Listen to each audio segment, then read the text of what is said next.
076 Battle against Bullseye. At this moment, the police lights in the room suddenly flashed and a sharp alarm sounded. When Kingpin was about to take a sip of red wine, he suddenly paused. His eyes were filled with disbelief, and then he glared at a subordinate on the side and asked coldly in a voice without any emotion. "Tell me, what's going on?" When the subordinate heard this, cold sweat broke out on his forehead. He hurriedly reached out and took out the walkie-talkie and asked, "Ed, tell me what happened. Why did the building's alarm go off?" After saying that, he released the button of the intercom, and a panicked voice came from inside. "Reporting to the boss, we were attacked. The person who attacked us was, Before he finished speaking, he heard his screams coming from the intercom, followed by a burst of electricity. There was a moment of silence in the room, and then Bullseye came up and said to Kingpin, whose face was so dark that it could drip water, "Persian, don't be nervous. No matter who they are, I will just deal with them." After saying that, Bullseye walked to the coffee table aside and picked up small and sharp knives from it one by one and inserted them into the hidden pockets on his body. If Jiujiu saw this scene, he would definitely scold him as pervert. I saw that the coffee table was full of things, including flying knives more than 10 centimeters long, steel nails as short as lighters and as thick as chopsticks, steel needles the size of toothpicks, small boomerangs made of all steel, and there are round darts shaped like saw teeth, and there are even ninja-specific kunai and shurikens. Finally, there were a few very common daggers, which were also inserted into the thighs and boots by Bullseye. With no fewer than 100 hidden weapons on his body, anyone who sees it will shudder all over. After Bullseye packed up, he opened the door and walked out, scanning around with sharp eyes, ready to find his prey target. At this time, Jiujiu, under the cover of War Wolf, had already entered Jinbin's building. All Jinbin's thugs who showed up would be killed by the two werewolves and Jiujiu's mechanical crossbow. The people downstairs were all ordinary gangsters, who posed no threat to Jiujiu, and there was no psychological burden on him if he killed them. However, it brought an indescribable shock to Parker on the rooftop opposite. He really didn't expect that Jiujiu, a seemingly harmless high school student and a joker, would be so decisive in killing, as if killing someone was as simple as eating and drinking to Jiujiu. But he didn't know that before entering the world of the Walking Dead, Jiujiu, like him, had never killed anyone, but after killing so many walking zombies and fighting the Salvation Army, Jiujiu became accustomed to killing people. It's not that Jiujiu is cold-blooded. Jiujiu will not kill people who can avoid killing them. But the people in Jinbin group are not like that. If Jiujiu doesn't kill them, these people will definitely find an opportunity to kill Jiujiu. Jiujiu didn't want to think that when he was dealing with Jinbin and Bullseye, someone would come out to sneak attack him. In a word, a woman's kindness is not advisable, she kills when she should kill. Even if some people here are not ready to die, everything is for Jiujiu's own safety as the first priority. Everyone on the first floor was cleared away by Jiujiu and the two wolves. The remaining gangsters either hadn't rushed downstairs yet or were shocked by Jiujiu's cool methods. Don't think that as a gangster under Kingpin, you are not afraid of death. This is not a movie. There are people who are not afraid of death, but not too many, even gangsters. Bullseye had already appeared at the railing on the second floor, and he also saw Jiujiu, who was wearing cheap sportswear, and two wolves. He didn't have any contempt for Jiujiu, nor did he overestimate him at all, but he was very interested in the two wolves. These two robot dogs are obviously made of all metal. They don't look bulky at all. Instead, they are quite flexible and not inferior to other canine creatures at all. It is because of the full mechanical power that the two mechanical dogs are more powerful, more flexible in running, and more terrifying in attack power. The key is that they are not afraid of bullets at all, and even the metal on the surface of their bodies cannot be shot. The crater comes. He saw with his own eyes that a big man who was nearly 2 meters tall and weighed more than 300 kilograms was knocked away by Werewolf for more than 10 meters. He fell to the ground and stopped moving. He didn't know whether he was dead or fainted. Seeing the power of Wolf Warrior with his own eyes made Bullseye want to get Wolf Warrior. If the group had these two metal dogs, who would dare to touch the Kingpin group? Walking forward slowly, Jiujiu also noticed Bullseye's arrival, and immediately stood there, ready to receive Bullseye's hidden weapon at any time. Bullseye continued to walk forward. When he was 30 meters away from Jiujiu, Bullseye's hand moved suddenly, and a dagger was thrown out by Bullseye. It was a very impressive power, causing the dagger to shoot towards Jiujiu's right hand like a ray of light in the air. Jiujiu was highly concentrated. With his 13 o'clock energy, he could even clearly see the trajectory of the dagger, and at one react within seconds. The upper body moved 5 centimeters to the left in a blink of an eye. After the roar of the wind, the dagger grazed Jiujiu's arm and clothes and shot past. It hit the wall behind Jiujiu with unabated force and made a crisp sound. There was a beep sound, and then it fell to the ground and made a clang sound. Bullseye's eyes suddenly lit up, and he actually raised his hands and clapped his hands. For Bullseye, few people could easily dodge the dagger he shot within 30 meters, and Jiujiu was one of them. Jiujiu looked up at Bullseye, and the evil smile made Jiujiu very uncomfortable, wishing to beat his distinctive face into a pig head. Bullseye stood in front of the railing and said, "Mysterious man, I have been waiting for you for a long time. Next, please enjoy the feast I bring you." After the voice fell, Bullseye waved his left and right hands in succession, and shot 2 daggers at a very fast speed, respectively, and the daggers shot at Jiujiu's left and right legs respectively. Then, Bullseye jumped down from the 2nd floor, and he didn't even roll when he landed, as if the falling force had no effect on him at all. From this, it can be seen that Bullseye not only has outstanding throwing ability, but also has extraordinary body endurance.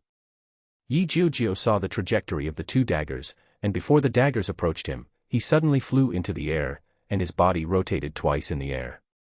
The daggers shot past him before he fell to the ground. As soon as he landed on the ground, Jiujiu started to fight back without hesitation, holding up the mechanical crossbow and firing 3 consecutive shots. The 3 crossbow arrows formed a pin shape, blocking the Bullseye's body, leaving the Bullseye nowhere to hide. Originally thought that the Bullseye would be injured even if he didn't die under such an attack, but the outcome was beyond Jiujiu's expectations.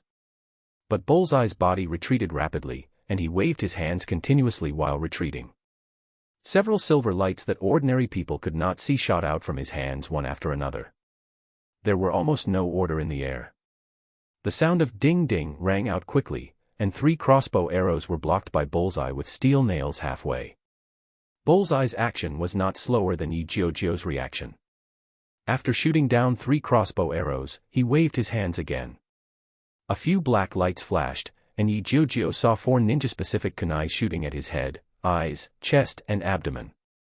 The speed was not much slower than the crossbow arrows shot from his mechanical crossbow. Fortunately, Jiujiu's physical fitness reached 5, and his reaction speed was naturally not comparable to Bullseye.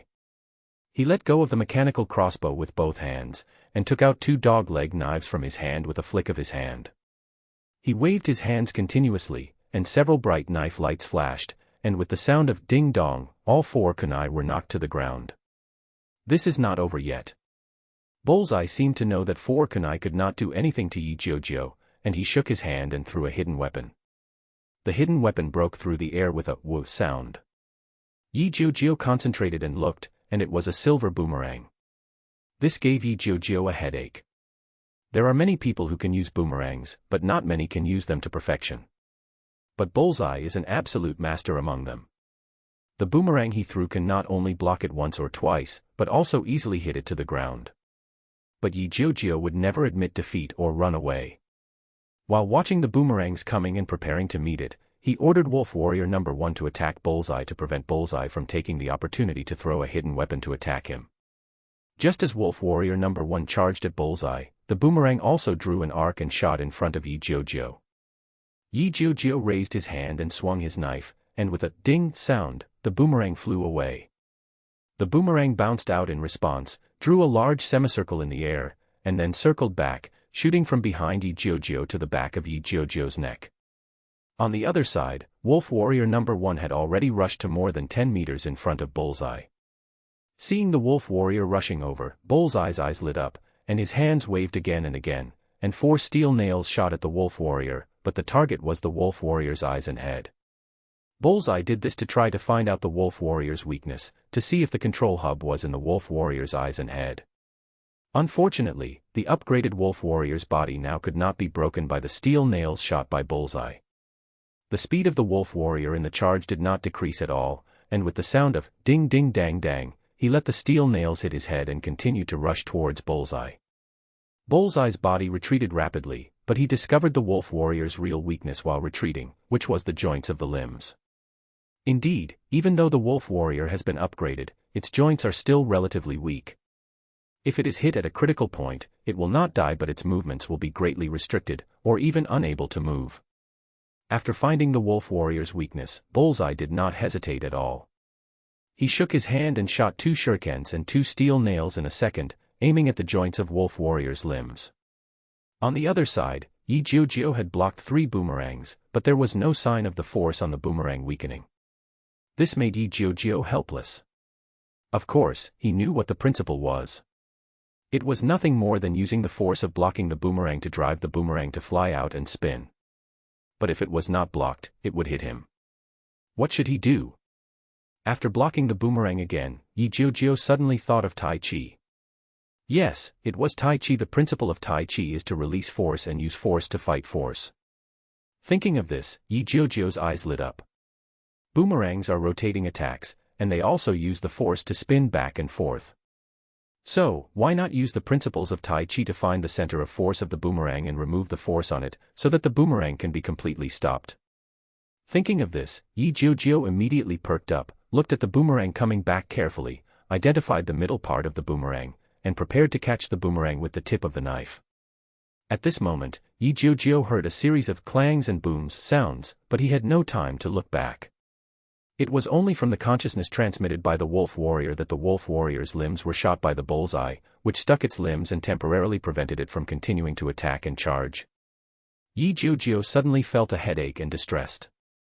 You know, Wolf Warrior No. 1 has been with him the longest in the world of the Walking Dead. Jiujiu has never regarded Wolf Warrior No. 1 as an emotionless mechanical creature, but a real partner. But this is not the time for him to be distracted. Even if he wants Wolf Warrior No. 2 to help, he can't. After all, Wolf Warrior 2 was clearing out the gang members who were rushing with guns. If it weren't for Wolf Warrior 2, Jiujiu would not only have to face Bullseye's hidden weapons, but also countless bullets. Fortunately, Jiujiu also found a way to deal with the boomerang. Although he was not very skilled, his superb physical fitness still gave him super strong body control. Just as the boomerang spun back, Jiujiu moved, and the dog-leg knife in his right hand stretched out quickly, and accurately hit the center of the boomerang. Then the tip of the knife moved quickly in the direction of the boomerang's rotation, and the boomerang was fixed on the tip of the knife. This scene not only made Bullseye stunned and completely forgot to take the opportunity to attack Jiujiu, even Parker, who had followed, stood there incredibly, forgetting that he wanted to help Jiujiu. In a few breaths, the boomerang turned slower and slower, and finally stopped, and the power was exhausted and fell to the ground from the tip of the knife. Jiujiu exhaled, and without hesitation, he raised his hand and fired 3 crossbow arrows at the bullseye. Bullseye immediately reacted and threw a few steel nails, intending to continue to block Jiujiu's crossbow arrows. At this moment, Jiujiu suddenly released the mechanical crossbow, took out a mechanical trap from the space, and threw it hard at the bullseye. Then, Jiujiu rushed to the pillar on one side without any hesitation, hiding his whole body behind the pillar. Bullseye had just intercepted 3 crossbow arrows when he saw a black thing flying towards him. Subconsciously, Bullseye shook his hand and threw a dagger out. There was a clang in the air, and the black thing was hit by the dagger.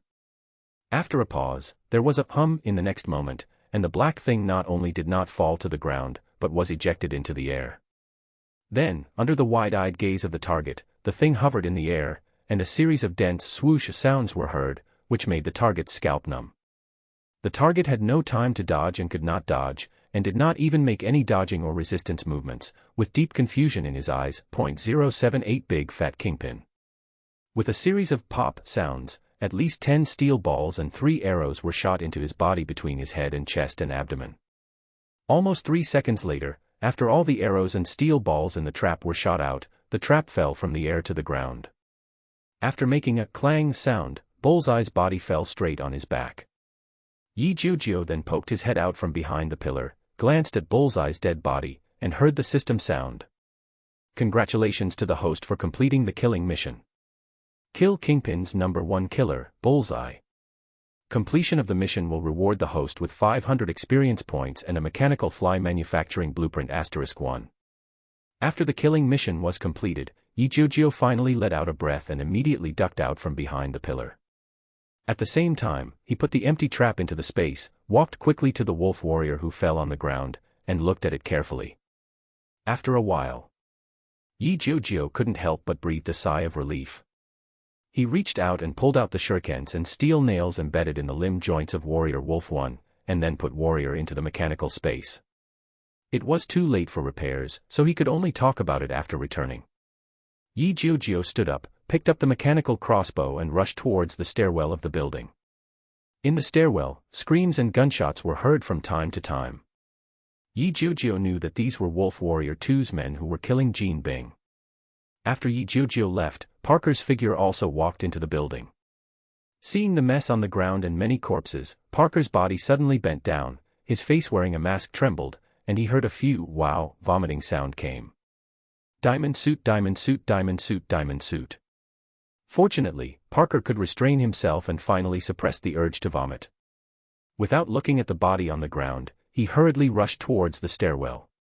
In the end, he couldn't bear to see his best friend taking risks alone and was ready to help Jiujiu. Although he didn't know who these people were, he could see that the people killed by Jiujiu were not good people and were probably gang members. This could be seen from the many rifles they had. What neither of them knew was that Parker's appearance had already attracted Sky's attention, and he was even very excited. Because, from the camera, he clearly saw Parker flying between buildings like a spider, always following Jiujiu. She had no intention of telling Jiujiu that someone was following him, and even wanted to see Jiujiu have some conflict with this magical Spider-Man in a bad way. It would be best to beat up the hateful Ian. With the addition of Jiujiu, the ordinary gangsters in the building were quickly cleaned up by Wolf Warrior 2 and Jiujiu. One person and one pet came to the floor where Kingpin was located. There were more than 30 Kingpin men gathered in the corridor here, carrying rifles and even machine guns and rocket launchers. Naturally, Jiujiu would not rush up rashly. He squatted in front of the wall of the stairwell. Jiujiu took out a small mirror and poked it out from the corner. From the mirror, he saw Jean Bin's men gathering in the corridor. Jiujiu took back his hand. Secretly said, "Lucky." Fortunately, he had developed the habit of being careful when doing things in the world of the Walking Dead, and did not rush out immediately, otherwise he would definitely be beaten into a hornet's nest by bullets. When you see the enemy, you don't have to waste too much effort to deal with them. You must know that Jiujiu's trap is a powerful weapon for mass killing. There is no need to wait any longer at this time. The next moment, Jiujiu took out a trap from the space and threw it from the stairwell into the corridor. Janami's men, who were on full alert, saw a black object being thrown over, and immediately exclaimed, "Grenade," and everyone subconsciously crawled to the ground. Then, the trap hit the wall and bounced into the sky above the corridor. Then dense arrows and steel balls were shot out, covering most of Kingpin's men lying on the ground. Countless screams rang out one after another. Jiujiu counted 3 numbers silently in his mind and gave the order to rush out to Wolf Warrior 2. He also picked up the mechanical crossbow with replaced steel balls and rushed out of the stairwell. With a clang, the empty trap fell to the ground. Jiujiu and Zhang Lang rushed into the corridor and unceremoniously shot all Jean Bin's men who were still moving. The Wolf Warriors were also unceremonious and rushed into the crowd. Using their mouths, claws, and tail stings, they killed Kingpin's men one by one who still had the breath of life. In just over 10 seconds, more than 30 of Jean Bing's men were killed by one person and one person, which meant that Jean Bing was already alone at this time. However, Jiujiu did not dare to underestimate Jean Bing. Don't think that Jean Bing was just a strongman. Countless experiences and lessons made Jiujiu understand a truth. If you underestimate any opponent, you will be killed inexplicably. After passing through the pile of corpses, Jiujiu and Wolf 2 came to the door of a room. Jiujiu hid behind the wall and let Wolf 2 break open the door and rush in. Wolf Warrior 2 faithfully carried out Jiujiu's order, took a few steps back and then crashed towards the door. With a bang, bang sound, the door was knocked open. Wolf Warrior 2 also rushed in, and the sound of fighting immediately rang out in the room. Strangely enough, there was no sound of gunfire, but the sound of the impact of cold weapons. Jiujiu looked into the room and saw a fat black man at least 2 meters tall in a huge and oversized office, fighting with Wolf Warrior 2 with the crutch in his hand. What surprised Jiujiu was that despite the fact that the Wolf Warrior's body was made of all metal and had an attack power of 1,500 kilograms, it was unable to get close to him under Fatty's attack.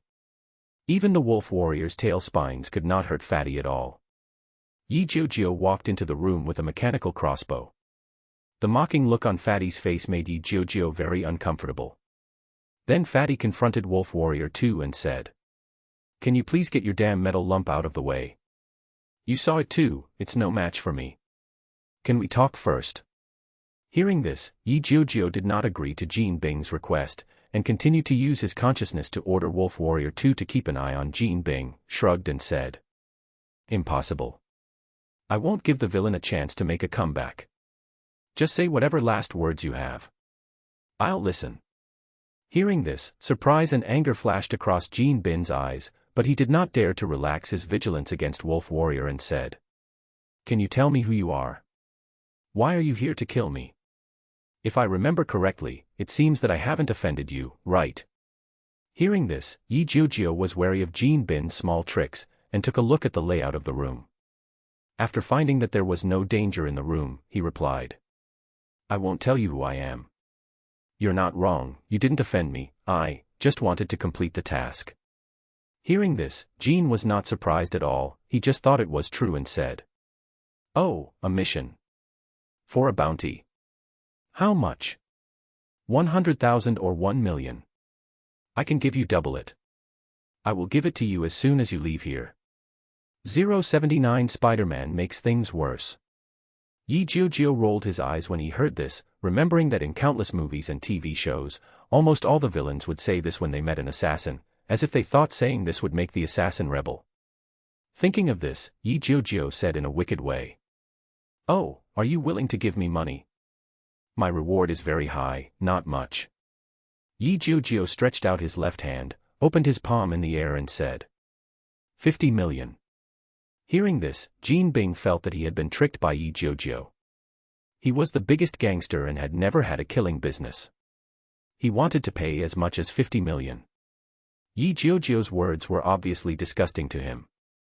"Just kidding, what is double 50 million? 100 million. It's not Vietnamese dong or something, this is 100 million rice gold.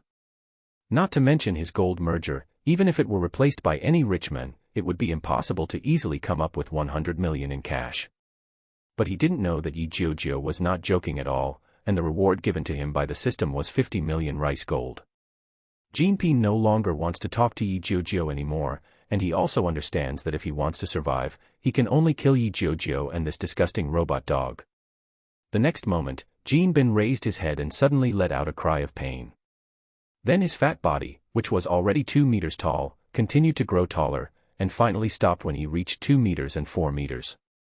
All the shirts on his body were torn apart and hung on Kingpin's body like strips of cloth. On the fat. Not only was he 4 centimeters taller, but his already fat body was also a lot wider. Jiujiu made a visual inspection and found that his figure weighed not only 500 pounds but also 400 pounds. It wasn't over yet. The swollen Jin threw out the crutches like toothpicks in his hands. He tore each other with his hands and tore off all the shirt strips that were in the way. After roaring, he raised his hand and pressed down on Wolf Warrior 2. "Go down." Wolf Warrior 2 was not afraid of Kingpin, who was getting taller and bigger. He jumped up as soon as his limbs were on the ground, opened his mouth and pounced on Kingpin. Jiujiu looked at Kingpin in surprise, and secretly felt lucky for his own wisdom. Fortunately, he didn't feel that Kingpin was the turtle in the urn, and he never let Wolf Warrior 2 relax his vigilance. Judging from Kingpin, who had grown taller and bigger at this time, Jiujiu had no doubt that the consequences of letting Wolf Warriors go away would be him. Face such a king directly. Even a bad one will be killed instantly by such a Kingpin. Especially Jiujiu didn't know what special ability such Kingpin had, and he didn't dare to attack Kingpin easily at this time. He had to at least let War Wolf test Kingpin's abilities in order to make the best decision. Response plan. Sure enough, at this time Kingpin had already broken away from the level of mortal body. At least the metal fangs, sharp claws and tail spines of the wolf warriors could not hurt Kingpin in this state, and they could not even break the skin. This leads us to the conclusion that Kingpin's body is almost the same as the Hulk's and is invulnerable. As for strength, Jiujiu's evaluation is that it is far from the Hulk. A wolf warrior with at least 1,500 kilograms of attack power can compete with Kingpin at this time. This also made Jiujiu feel relieved. At least there was a war wolf holding Kingpin down, so he didn't have to worry about his own safety. It was only at this time that Jiujiu also understood why Kingpin could rule Hell's Kitchen and had perverts like Bullseye under his command, because Kingpin himself was a big pervert. But even if the war wolf restrained Kingpin, Jiujiu retreated, wary that Kingpin would abandon the war wolf and suddenly rush towards him, and he could control himself or even hurt himself. 10 meters away from the battlefield, Jiujiu picked up the mechanical crossbow and began to look for opportunities to shoot Kingpin. The cloth labels are naturally Kingpin's eyes, ears, temples and other vital parts. At this moment, a figure flashed into the door. The vigilant Jiujiu subconsciously turned the mechanical crossbow and aimed it in the direction of the door. However, he unexpectedly saw Parker in a tight-fitting red and blue uniform, and suddenly exclaimed, "Pa! Spider-Man! Why are you following me?" Fortunately, Jiujiu reacted quickly and almost called out Parker's name. When Parker saw Jiujiu pointing the crossbow at him, he hurriedly raised his hands and shouted loudly, "No, no, no, don't mess around. I followed you all the way. You're so stupid. You came out to deal with these bad guys by yourself, and you didn't even tell me, and you said you were your best friend. Also, you have so many abilities and weird abilities, why don't you tell me? Do you still consider me your best friend? Ah. I'm very unhappy. You have to give me an answer that satisfies me, you know. Otherwise." After a while of nagging and complaining that left Jiujiu speechless, Parker saw Kingpin, who was fighting Wolf Warrior, and suddenly shouted again, "Oh my God! What kind of monster is this? Why is it so tall and fat? Is this a human?" Hearing this, Jiujiu rolled his eyes helplessly again, knowing that his secret had been known to Parker. "I couldn't hide it anymore. I just blamed myself for being too impatient and too careless. I forgot that Spider-Man's perception was also very sensitive, so I asked Parker to follow him." While continuing to look back at Kingpin, he said, "I don't know. I guess this is also a human mutation, the cause is still unclear. At present, we only know that his strength has been enhanced, but it does not exceed 1,500 kilograms, but his body's defense ability has been greatly improved, at least he is invulnerable." Hearing this, Parker immediately became interested and walked to Jiujiu. His hands couldn't help shaking and he shouted, "Oh! Is it so powerful? Let me try it." After Parker raised his hands, he shot out 2 small spider webs with his left and right hands, aiming at Kingpin's hands. Seeing Parker's action, Jiujiu secretly said, "Oops."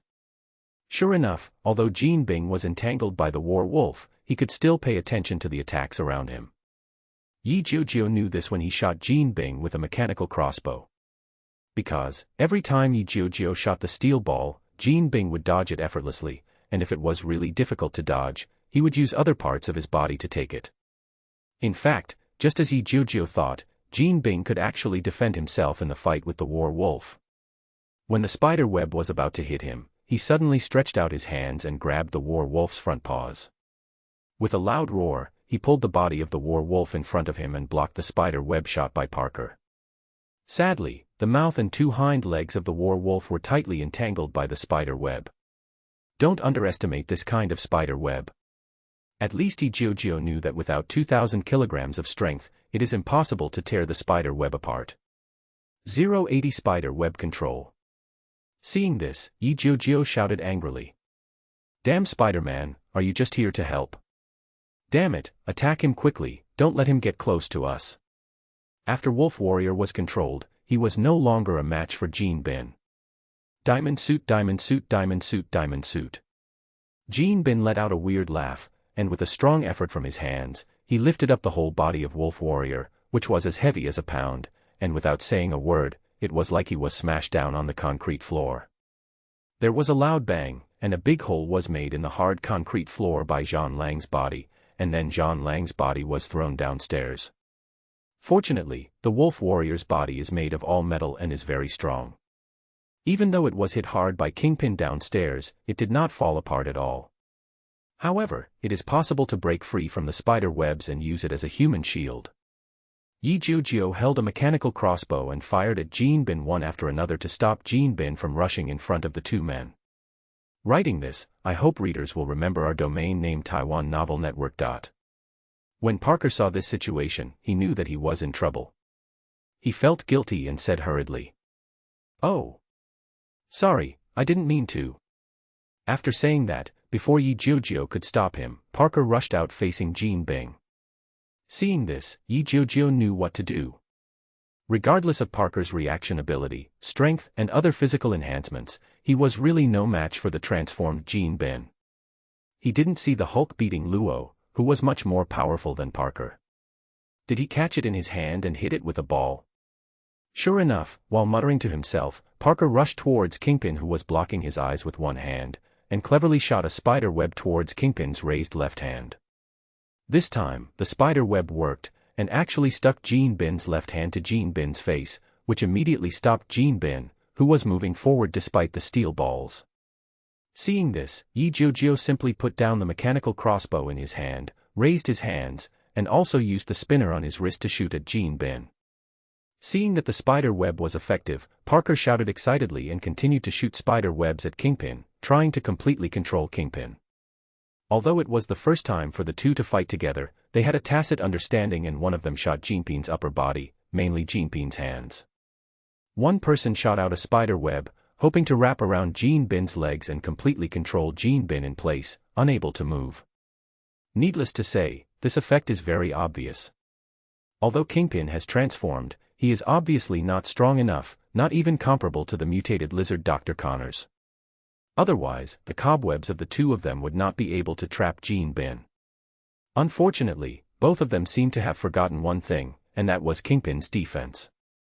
After Jianbin was entangled in dense cobwebs and fell to the ground unable to stand any longer, both of them couldn't help but breathe a sigh of relief.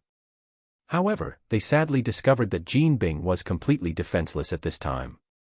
Diamond suit, diamond suit, diamond suit, diamond suit. Seeing Jianbin's left hand fixed in front of Jianbin's eyes, Jiujiu was dumbfounded and looked at Parker speechlessly. He even suspected that Parker was here to cause trouble. This made Jiujiu how to kill Jianbin and complete the task. However, Parker still didn't have the slightest awareness. He even spread his legs and made a very strange move. He raised one hand high forward and bent the other hand to the side of his head. He shouted excitedly, "Hey! We won. I, Spider-Man, won a huge victory in my first shot. Cheer for me." "Ah, how should I call you instead? What is your code name?" Hearing this, Jiujiu's face under the helmet couldn't help but twitch. He glanced at Parker speechlessly, and finally said weakly, "My name is Ian, you can call me that." Spider-Man.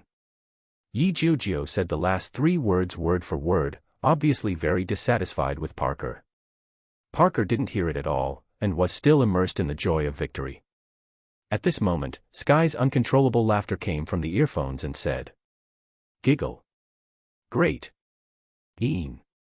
Isn't it great to have such a companion? Who is he? Do you know him? If you call him Spider-Man, does his ability be the same as that of a spider? Haha, it's so fun." Hearing this, Jiujiu hung his head helplessly. He knew that with Parker's appearance, his identity could no longer be hidden from Sky. His whereabouts were well hidden, but with Parker following him all the way, Sky's hacking skills could easily find Parker's figure, and he could determine his whereabouts. Shaking his head, Jiujiu said, "You can call him Spider-Man, forget the name. You can regard him as our future partner. Okay, I won't tell you any more. Help me hold off those policemen, I don't want to kill Jean again, and before that, the police came and disturbed me. Okay. Don't worry. I will block the news here until you retreat safely." Jiujiu nodded, walked to Jianbin and squatted down. At this time, Jianbin could not see his surroundings at all. His body was covered with cobwebs. No matter how hard he struggled, he could not break free from the shackles of the cobwebs. He could only squirm in vain like a fish caught in a net. Parker also squatted down at this time, looked at Jean and said to Jiujiu, "Jean, are you still going to kill him?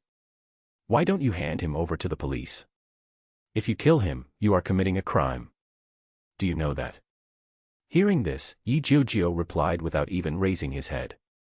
There is an old saying in China called, abolition of evil without eradicating it, which means that to eradicate evil, we must cut off the root of evil. Do you understand? This man is called Kingpin. The crimes he committed are enough to make him die 10,000 times. Sending him to prison will not make him reform, nor will it quiet down his criminal gangs. This world is a money society. Money can get you pardoned. Spider-Man, you must remember one sentence: with great power comes great responsibility. You are not an ordinary person, so you have the obligation to eradicate people like Kingpin and protect ordinary people from their persecution. Think about it carefully. After saying that, Jiujiu lowered his head and looked at Kingpin, muttering subconsciously, "That's not right. If he is really invulnerable, why did he transform and kill me when I broke in?" Thinking of this, Jiujiu's eyes suddenly lit up, and he thought of a possible result, that is, Kingpin's transformation has a limit, and this limit is likely to be the duration of the transformation. Thinking of this, Jiujiu immediately relaxed. 10 minutes have passed since Kingpin transformed and fought until now. If Jiujiu's estimate is correct, Kingpin's transformation is likely to not exceed half an hour. Thinking of this possible result, Jiujiu said to Jean Bing tentatively, "I have to say, Jean Bing, your transformation is very powerful. It almost makes it impossible for me to kill you. But I guess, your transformation must have a time limit, right?" After a pause, Jiujiu noticed that Jean Bing's body trembled subconsciously, and he knew more in his heart, and continued, "Well, I guess. Your transformation can only last for half an hour at most. Am I right, Jean Bing?" 081 Jean Bing was frustrated until his death. At this time, Jean Bing seemed to have been told by Jiujiu about his vulnerability. His body began to squirm more loudly, and he made a vague "woo" sound from his mouth. Seeing this, Jiujiu smiled proudly. He obviously knew that he had guessed correctly, so he relaxed completely. He could afford to wait for half an hour. Since it was still early, Jiujiu stood up and looked around the room. The purpose was very simple, just to find the safe that Jean Bin kept here. After all, if you want to buy vibranium from Wakanda, it is impossible without money. After searching for a long time, Jiujiu finally found the safe hidden behind the wall. To deal with such a thing, Jiujiu could just ask Wolf Warrior 2 to take action. Now that Parker has seen his own methods, there is no need to avoid Parker. After some violent destruction by Wolf Warrior 2, the safe was completely pulled out from the wall and stored in the space. Parker was in a state of confusion the whole time. He never expected that Jiujiu would be so greedy for money, not only killing people but also taking away all Jean Bing's property. However, Parker also understood that Jiujiu must have his own purpose for doing this, so he kept refraining from asking. At this time, he had been thinking about the special meaning of Jiujiu's words: the greater the ability, the greater the responsibility. To be honest, after getting the spider ability, he was not only panicked and excited, but also confused. Confused about his future: should he hide his abilities and continue living an ordinary life, or should he punish evildoers like Jiujiu? Half an hour passed quickly. Jean Bin's body, which was completely covered by the spider web, shrank rapidly like a flat tire. Jean Bin's woo cry became more urgent, obviously. "I want to speak and beg for mercy." Jiujiu stood in front of Jean Bing, condescendingly raising the mechanical crossbow without hesitation, and when Jean Bing completely returned to his original size, he pulled the trigger. Whoosh, whoosh, whoosh, puff, puff, puff sounded 3 times in succession, but Jiujiu shined a light on Jean Bing's head, and shot out a steel ball in 3 locations, his heart and throat. Jean Bing's body trembled on the ground, and then stopped moving. One can imagine how miserable Jean Bing's death was at this time. He even didn't know who killed him in the end.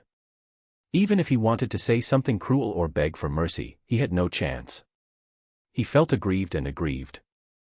After killing Jean Bing, the system voice also sounded in Yi Jiujiu's mind.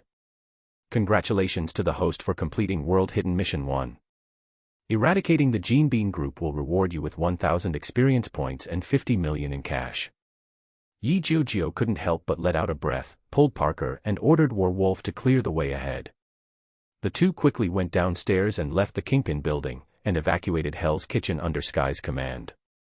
This time, they didn't avoid Sky anymore, and the two went straight back to Yi Jiujiu's house. In Yi Jiujiu's bedroom, Yi Jiujiu and Parker sat opposite each other. After a long silence, Yi Jiujiu sighed and said, "Hey. If you have anything to ask, just ask, Parker." Hearing this, Parker raised his head and looked at Yi Jiujiu carefully.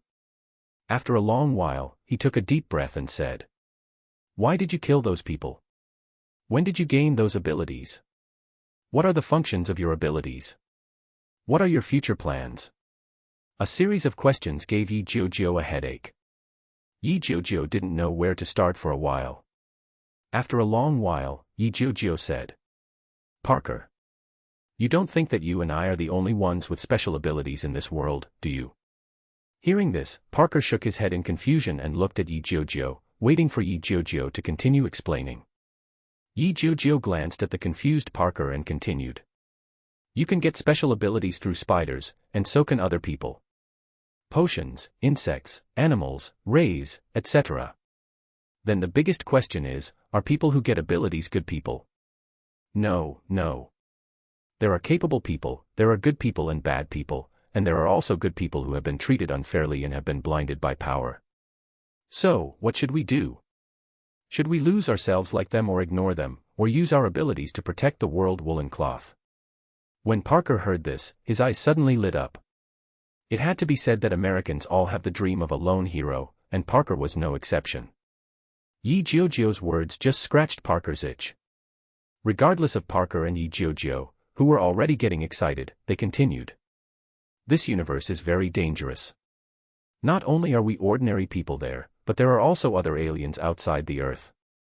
They may be peace-loving, or they may be aggressive, so there will be many enemies we will encounter in the future. Mutated people with special abilities, aliens.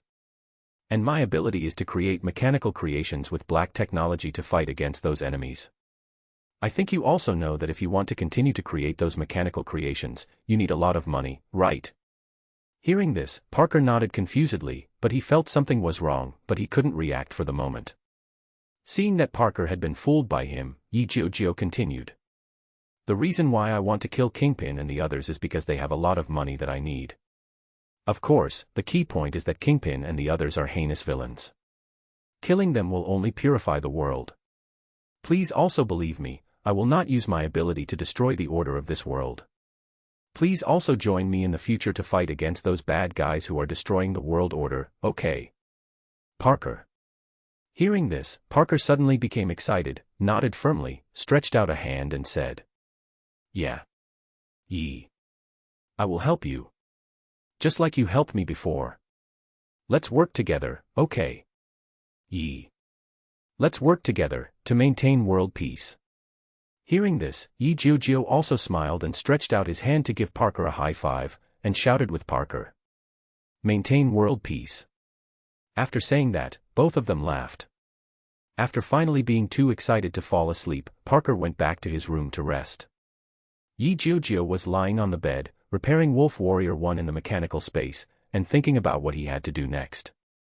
First, you have to find an opportunity to leave school. It is impossible to continue studying. Tired. Second, Sky is still a big and unstable trouble. Now that he knows his identity, he has to tie Sky to his side completely. Otherwise, when she is discovered by Coulson, he will no longer be able to hide it. Besides, Sky is also very capable, and being able to tie her to his side will be a very powerful help. Third, find a way to find Wakanda and purchase vibranium to complete the world mission. For Yi Jiujiu, this is a very difficult task.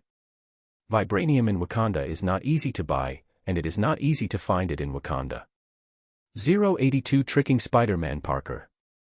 After thinking for a long time, Yi Jiujiu, who had no clue, fell asleep in a daze. When they were woken up by the alarm clock in the morning, the two of them got up and washed themselves, ate something and went to school.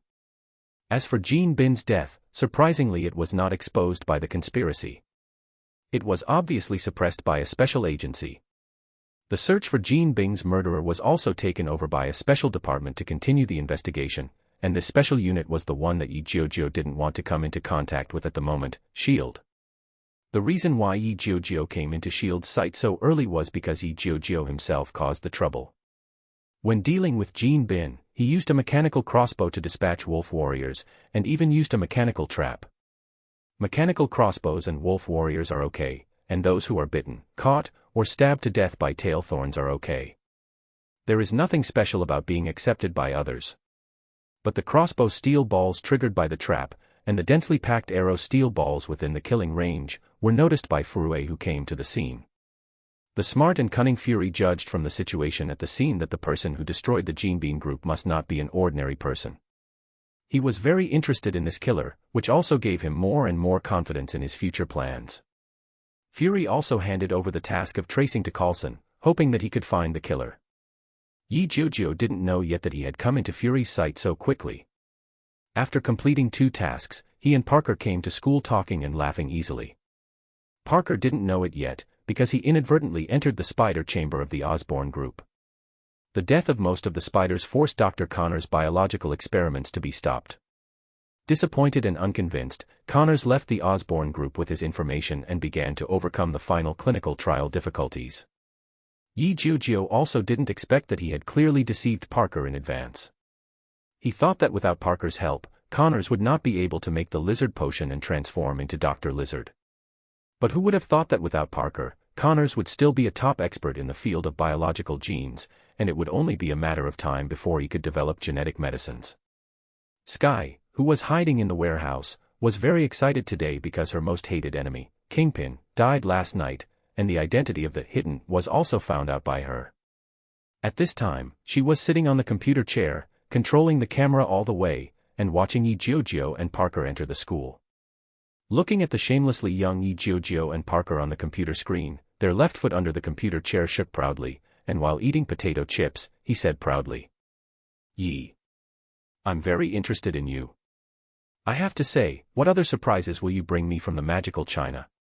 At the same time, in the director's office of the S.H.I.E.L.D. building, Pierce was meeting his right-hand man, Crossbones Bullock. When Bullock told Pierce about Fury's discovery, Pierce leaned back on the chair, folded his hands, and clicked his fingers unconsciously. After a while, Pierce said to Bullock, "Crossbones, I'll leave this matter to you to follow up on. Well, we should also pay more attention to anyone Fury pays attention to. See if we can get closer to our organization. Who is working for S.H.I.E.L.D. and working as an undercover for us? It works. Haha, let Furue continue to look for those powerful characters for us." When Bullock heard this, his eyes lit up for a moment without a trace of a smile, and then he stood at attention and saluted and said, "Okay, Director. I'll do it right now." Upon hearing this, Pierce nodded with satisfaction, and then said, "Well, go ahead." At this time, Kamatage had just woken up from another time travel. Her soul returned to the body of Gu-Yi, who was kneeling on the ground. The next moment Gu-Yi opened his eyes. There was a trace of confusion on Gu Jingbubo's face and he muttered, "Strange. The world line has been changed. I can't see the key factors of change in the long river of time. Could it be that, does this person have any abilities that even I can't see through? Forget it, let's let the world process continue like this. I should hand over these long years as soon as possible." After saying that, Gui closed his eyes and sat up quietly. But Jiujiu still doesn't know that because of Jinbin's death last night, several forces in the Marvel world have noticed him, and even the Marvel timeline has been changed unknowingly. And the most terrifying existence in the Marvel world, if it weren't for the shielding of the system's power, the Ancient One might come looking for him in the next moment. With Jiujiu's weak abilities now, there's no telling how Gui would treat him. After a boring day of class, Jiujiu decided to have a good talk with Sky tonight. After school, Parker rarely sent Gwen back, but took Jiujiu and hurried back to Jiujiu's home. Since last night, he has already thought about it. In order to maintain world peace with Jiujiu, he must work hard to train himself and improve his strength. To improve his strength, he must start by fighting Jiujiu. Jiujiu was very helpless about this. He was not as idle as Parker, but he could not refuse such an active Parker. He had no choice but to fight against the excited Parker again and again in the woods. It must be said that Parker, as a top student, has made obvious progress in learning to fight. At least, if the current Jiujiu does not use black technology, he will no longer be able to defeat Parker. Training continued until after 5 in the afternoon. If Parker's Aunt May hadn't called to urge Parker to go home, Jiujiu believed that Parker, who was like a chicken blood, would continue to ask Jiujiu to train tirelessly. After sending Parker away, Jiujiu took a shower, changed into a new dress, went out to take a taxi, and prepared to go to Sky for a good chat. Sky had already seen Jiujiu's arrival from the tracking camera. She was very excited and knew that Jiujiu was going to come to me and myself. For some reason, Sky even changed her clothes. Of course, the aesthetics of little girls are still jeans, plaid shirts, and denim jackets. Such a refreshing dress, coupled with Sky's youthful and beautiful appearance, can make people feel very pleasing to the eye. After being welcomed into the warehouse by Sky, Jiujiu looked at the furnishings in the warehouse. Seeing Jiujiu looking at his residence, Sky said proudly, "How is it, isn't it nice here?" Jiujiu heard this and pouted and said, "Well, it's okay." After that, Jiujiu walked to the sofa in the middle of the warehouse and sat down. After waving to Sky to sit down, Jiujiu said, "I came here this time to have a good talk with you. What do you think?" 083 Dr. Lizard and hashtag 039, S enhanced strength. Hearing this, Sky, who had just sat down, put his hands under his buttocks, as if he had known this for a long time. He smiled playfully, showing his white teeth and said, "Okay. What do you want to say? I'll listen." Jiujiu looked at Sky seriously for a while, and then said seriously, "I think you already know what I want to do. Then, I want to continue to cooperate with you." "Well, it is a more intimate cooperation, what do you mean?" Writing this, I hope readers will remember our domain name TaiwanNovelNetwork. Circle them. When Sky heard this, he looked like I had guessed this would be the result. He did not agree immediately but continued to ask, "What aspects of cooperation do you mean? If it's convenient, could you tell me all about it?" Jiujiu thought for a while and said, "It's very simple. Parker and I are responsible for the specific operations, and you are responsible for providing technical support. Of course, the logistics I refer to mainly deal with our whereabouts. Are you willing?" Hearing this, Sky chuckled and said after a while, "Giggle. Very good. I am willing to join your team and provide you with technical support. Of course. Google search and reading. You will be responsible for all my expenses. Okay. My boss, Yi." Hearing this, Jiujiu shook his head helplessly and smiled bitterly, and said to Sky, "Okay. You can come to me for all your expenses. But I also want to remind you not to do those boring things and attract the attention of the special department. Can you do it?"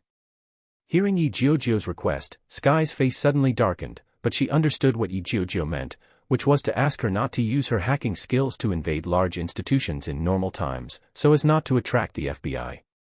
Mechanism. Isn't this a clear distrust of her skills? Sky pouted unhappily, but still nodded in agreement and said, "Okay. You are the boss now, you have the final say." Of course, the reason Sky agreed was because she wanted to see what earth-shattering things Jiujiu and Parker could do. She was looking forward to it.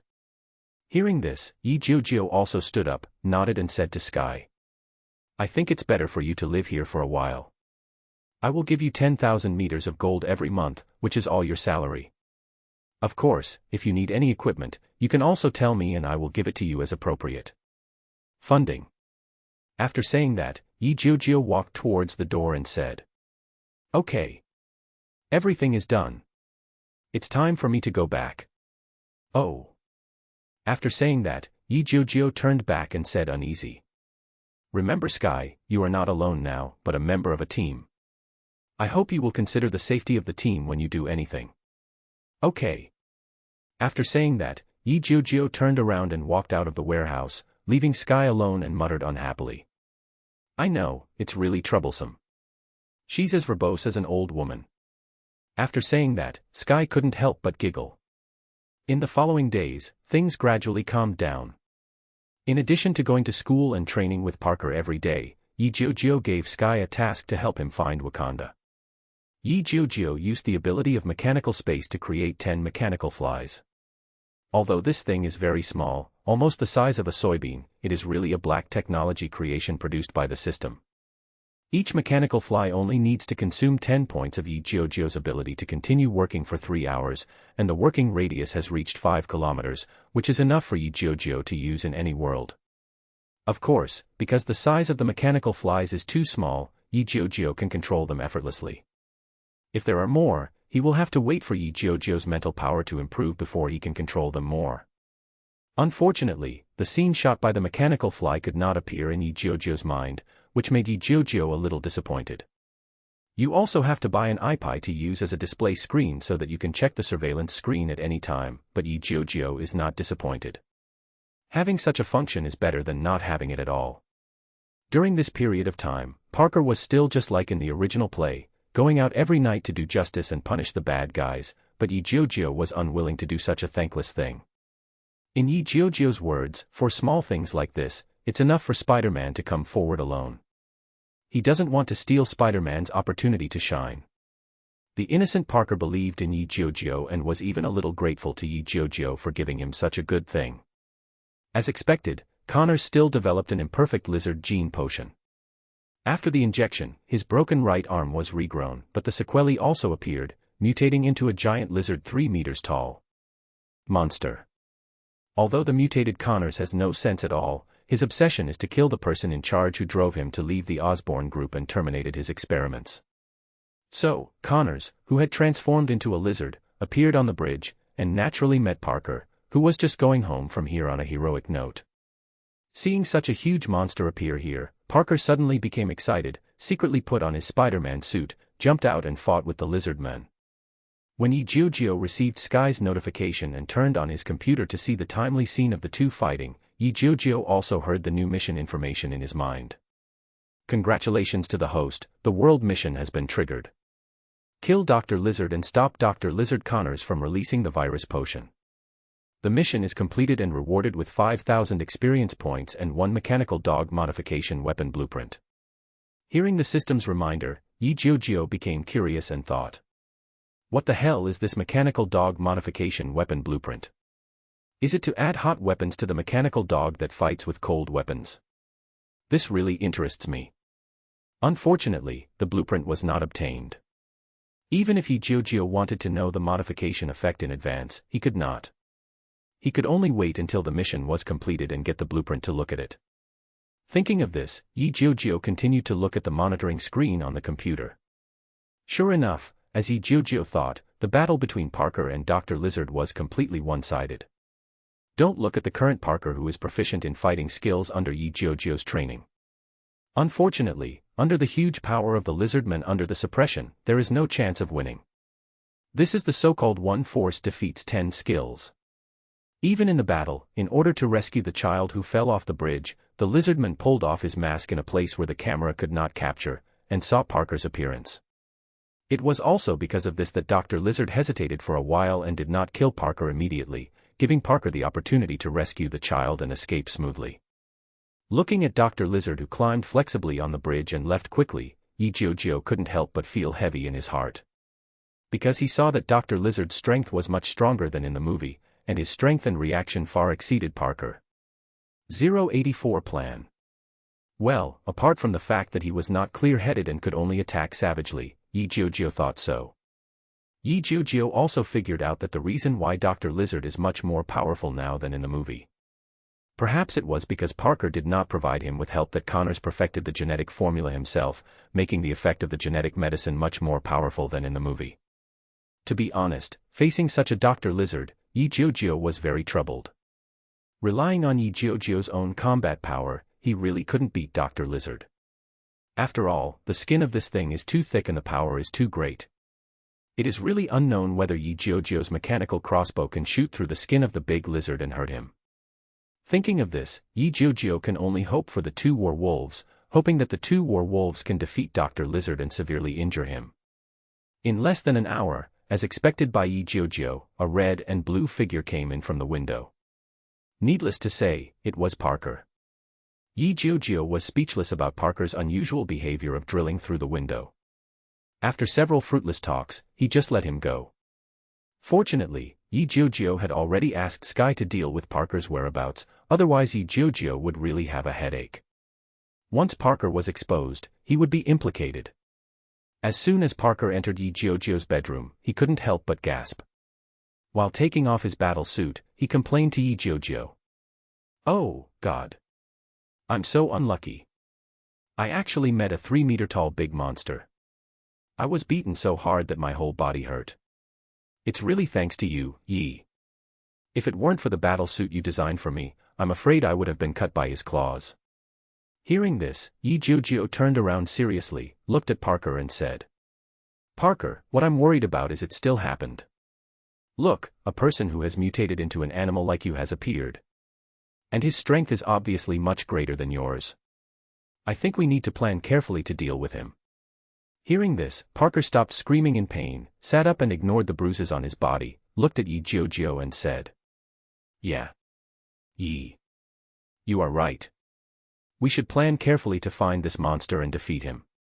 Hearing this, Jiujiu pouted disdainfully and thought, "You want to defeat him, but I want to kill him. I have to say, you are as hard-hearted as ever. This won't do, you have to change." Although thinking so, Jiujiu said more seriously, "Parker, I just saw the scene of you fighting with the monster through the screen transmitted by Sky." Before he finished speaking, he was interrupted by the excited Parker. "Ah. Is it true, Yi? Then, was I handsome at that time? Were you surprised by me?" Hearing this, Jiujiu had a headache.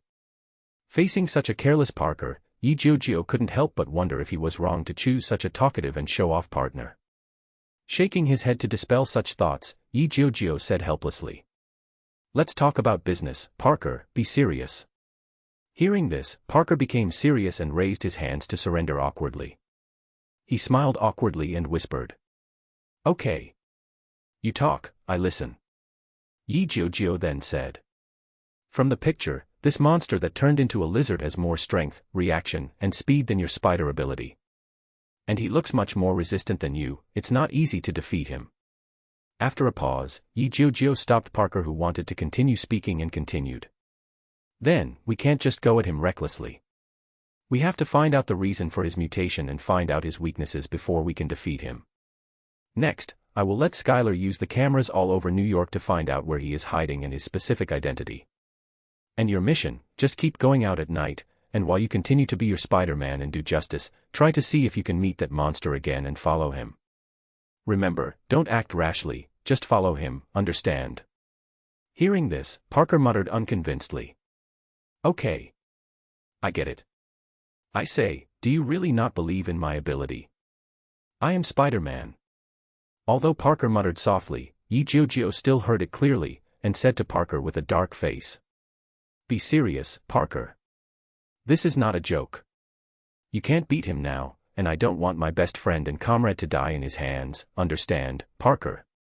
Being so serious by Jiujiu, this reminder was the first time Parker had known Jiujiu. Parker immediately became serious and was very touched. He nodded and said, Okay, Yi. I will listen to you and never act rashly." After that, Parker couldn't stand Jiujiu's serious look. He put on his battle suit and coat with a guilty conscience and walked towards the window while saying, "Then I'll go back first, Yi. After all, Aunt May doesn't know that I'm not at home. I don't want him to not see me the next day. See you tomorrow." Seeing Parker's guilty look, not going through the door but continuing to climb through the window, Jiujiu shook his head helplessly again and sat back on the bed thinking about how to deal with Dr. Lizard, who was much more powerful than in the movie. He only thought of the task prompt, to kill Connors and stop him from releasing the genetic virus, but he didn't know that Connors had seen Parker's appearance. Unexpectedly, when Parker went to Osborne, Connors had already met Parker and knew that Parker was his colleague, Richard's son. This was also the reason why he hesitated to let Parker go at the last moment when he had the opportunity to kill him on the bridge. And Connors had obviously become interested in Parker's spider ability. Connors, who returned to the sewer and regained his human appearance, also planned to capture Parker for human research in order to improve his genetic modification. Of course, Jiujiu knew that Connors was hiding in the sewer at this time. Unfortunately, the play did not explain which street sewer he was hiding in, and Jiujiu's plan to join Parker in entering the sewer to kill Connors was frustrated. In this case, he had to borrow Sky's hacker ability and use the cameras all over the streets of New York to determine the last place where Connors disappeared, and then use Jiujiu's mechanical fly to explore in order to find Connors's nest. Jiujiu is not so rigid. The mission is just to stop him from releasing the genetic virus to kill him, but it does not say that he cannot be found and killed before that. If he can be killed in advance, won't the mission be completed? So, Jiujiu slept peacefully, but let Sky sit in front of the computer and look for Connors's traces through the surveillance screen one by one. 086 Carelessness leads to counterattack. Sure enough, the next moment Connors stretched out his left hand and grabbed Parker's arm. Obviously, Parker hit his head, which made Connors angry at this time. He did not hesitate to smash Parker's body and swiftly onto the concrete floor of the corridor. Seeing this, Jiujiu looked at him with sympathy. Parker, who was smashed to the floor with a clang, could not help but twitch his eyes and felt pain for Parker for a few seconds. Parker was smashed to the ground and screamed, "Oh oh," but he reacted quickly and raised his hand to shoot a spider silk to the ceiling, and then quickly pulled the spider silk to get out of Connors' control. Jiujiu naturally would not watch Connors continue to abuse Parker, and rushed forward in a hurry, shaking his hand and shooting 2 spider webs at Connors' eyes. The 2 spider webs really worked. Connors instinctively raised his hand to protect his eyes, and the left hand that grabbed Parker also unconsciously loosened, allowing Parker to escape. Connors' left hand was entangled in the spider web, and he howled angrily. He raised his right hand a few times and easily tore the spider web. He stared at Jiujiu and Parker fiercely, and the next moment he raised his legs and rushed towards them.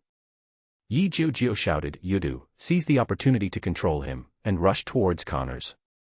When he was close to him, he saw Connors's hand grab, and slid down to the ground. When Connors bent over and swung his claws, he slid out from Connors's crotch. Connors looked down at his crotch curiously, and Parker immediately seized the opportunity and kicked his body hard on the roof. Parker shot at Connors, who was looking down, like an arrow from a string. Before he landed, he shot out a spider silk, which stuck to Connors' waist and abdomen. At this time, Jiujiu also shot out a spider silk on his back and stood on Connors' back. The two began to run around Connors tacitly, and the spider silk in their hands was like 2 ropes. Before Connors could react, they had wrapped Connors' upper body into a dumpling. Until the spider silk had wrapped Connors' hands several times, the two returned to Connors' front, and together they pulled Connors' immobile body up, and then slammed it heavily on the concrete floor. Jiujiu even saw clearly that when Connors' ugly face hit the concrete floor, his mouth was obviously crooked. Seeing that Connors was subdued by the two couldn't help but reach out their hands to each other and slapped each other, shouting, "Yeah," at the same time. The next moment, Connors, who was on the ground, woke up and his body immediately moved on the ground. I don't know how he operated it, but his legs that were not entangled kicked on the ground and his body turned over.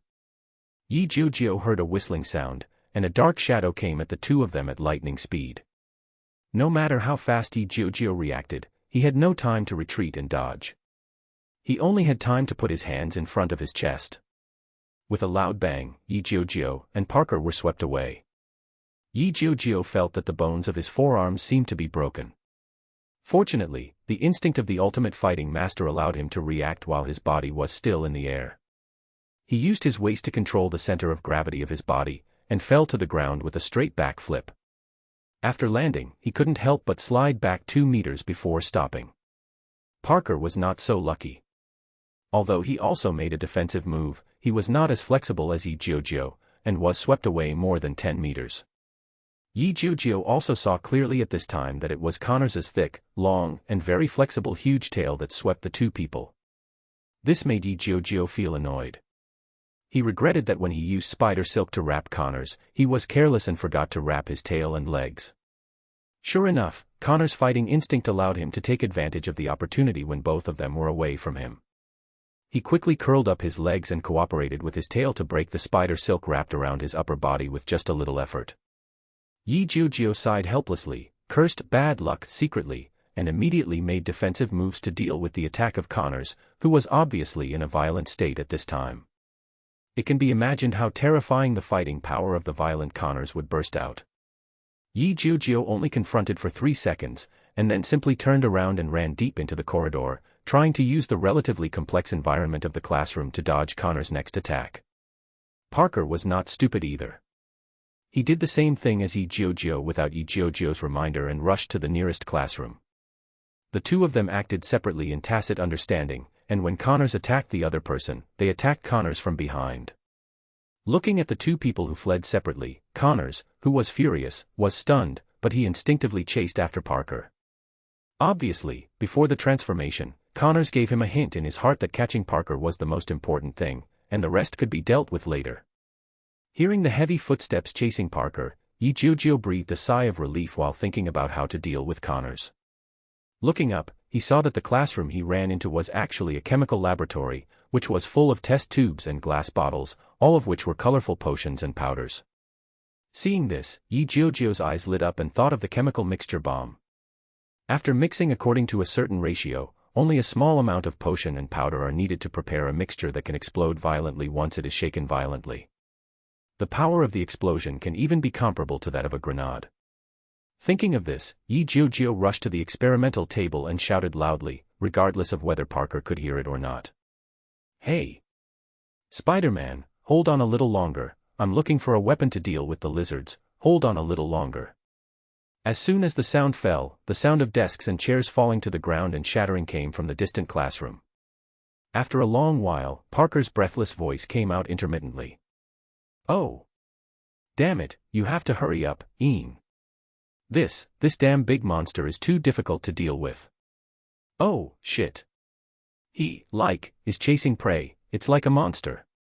It's too hot. Hurry up. He's coming." Hearing this, Jiujiu was also very anxious, but he also knew that preparing explosives was no joke. He had to be extremely careful, otherwise he would be blown up first before Connors could be exploded. 5 minutes later, the final medicinal powder was added. Jiujiu immediately picked up the bottle carefully, put the cork on it, tried to maintain balance to prevent the medicinal liquid and powder inside from fully mixing, and walked out of the classroom quickly. The next moment, the classroom wall not far in front was knocked open with a bang, and masonry and cement slag suddenly spread across the entire corridor. 087 Defeat Drive Lizard. Cough cough cough. Amidst a series of coughs, a figure whose red and blue colors could no longer be seen emerged from the debris, held his chest with his right hand, coughed twice and cursed. "Ahem. You big damn monster, come and hit me. I can still stand up."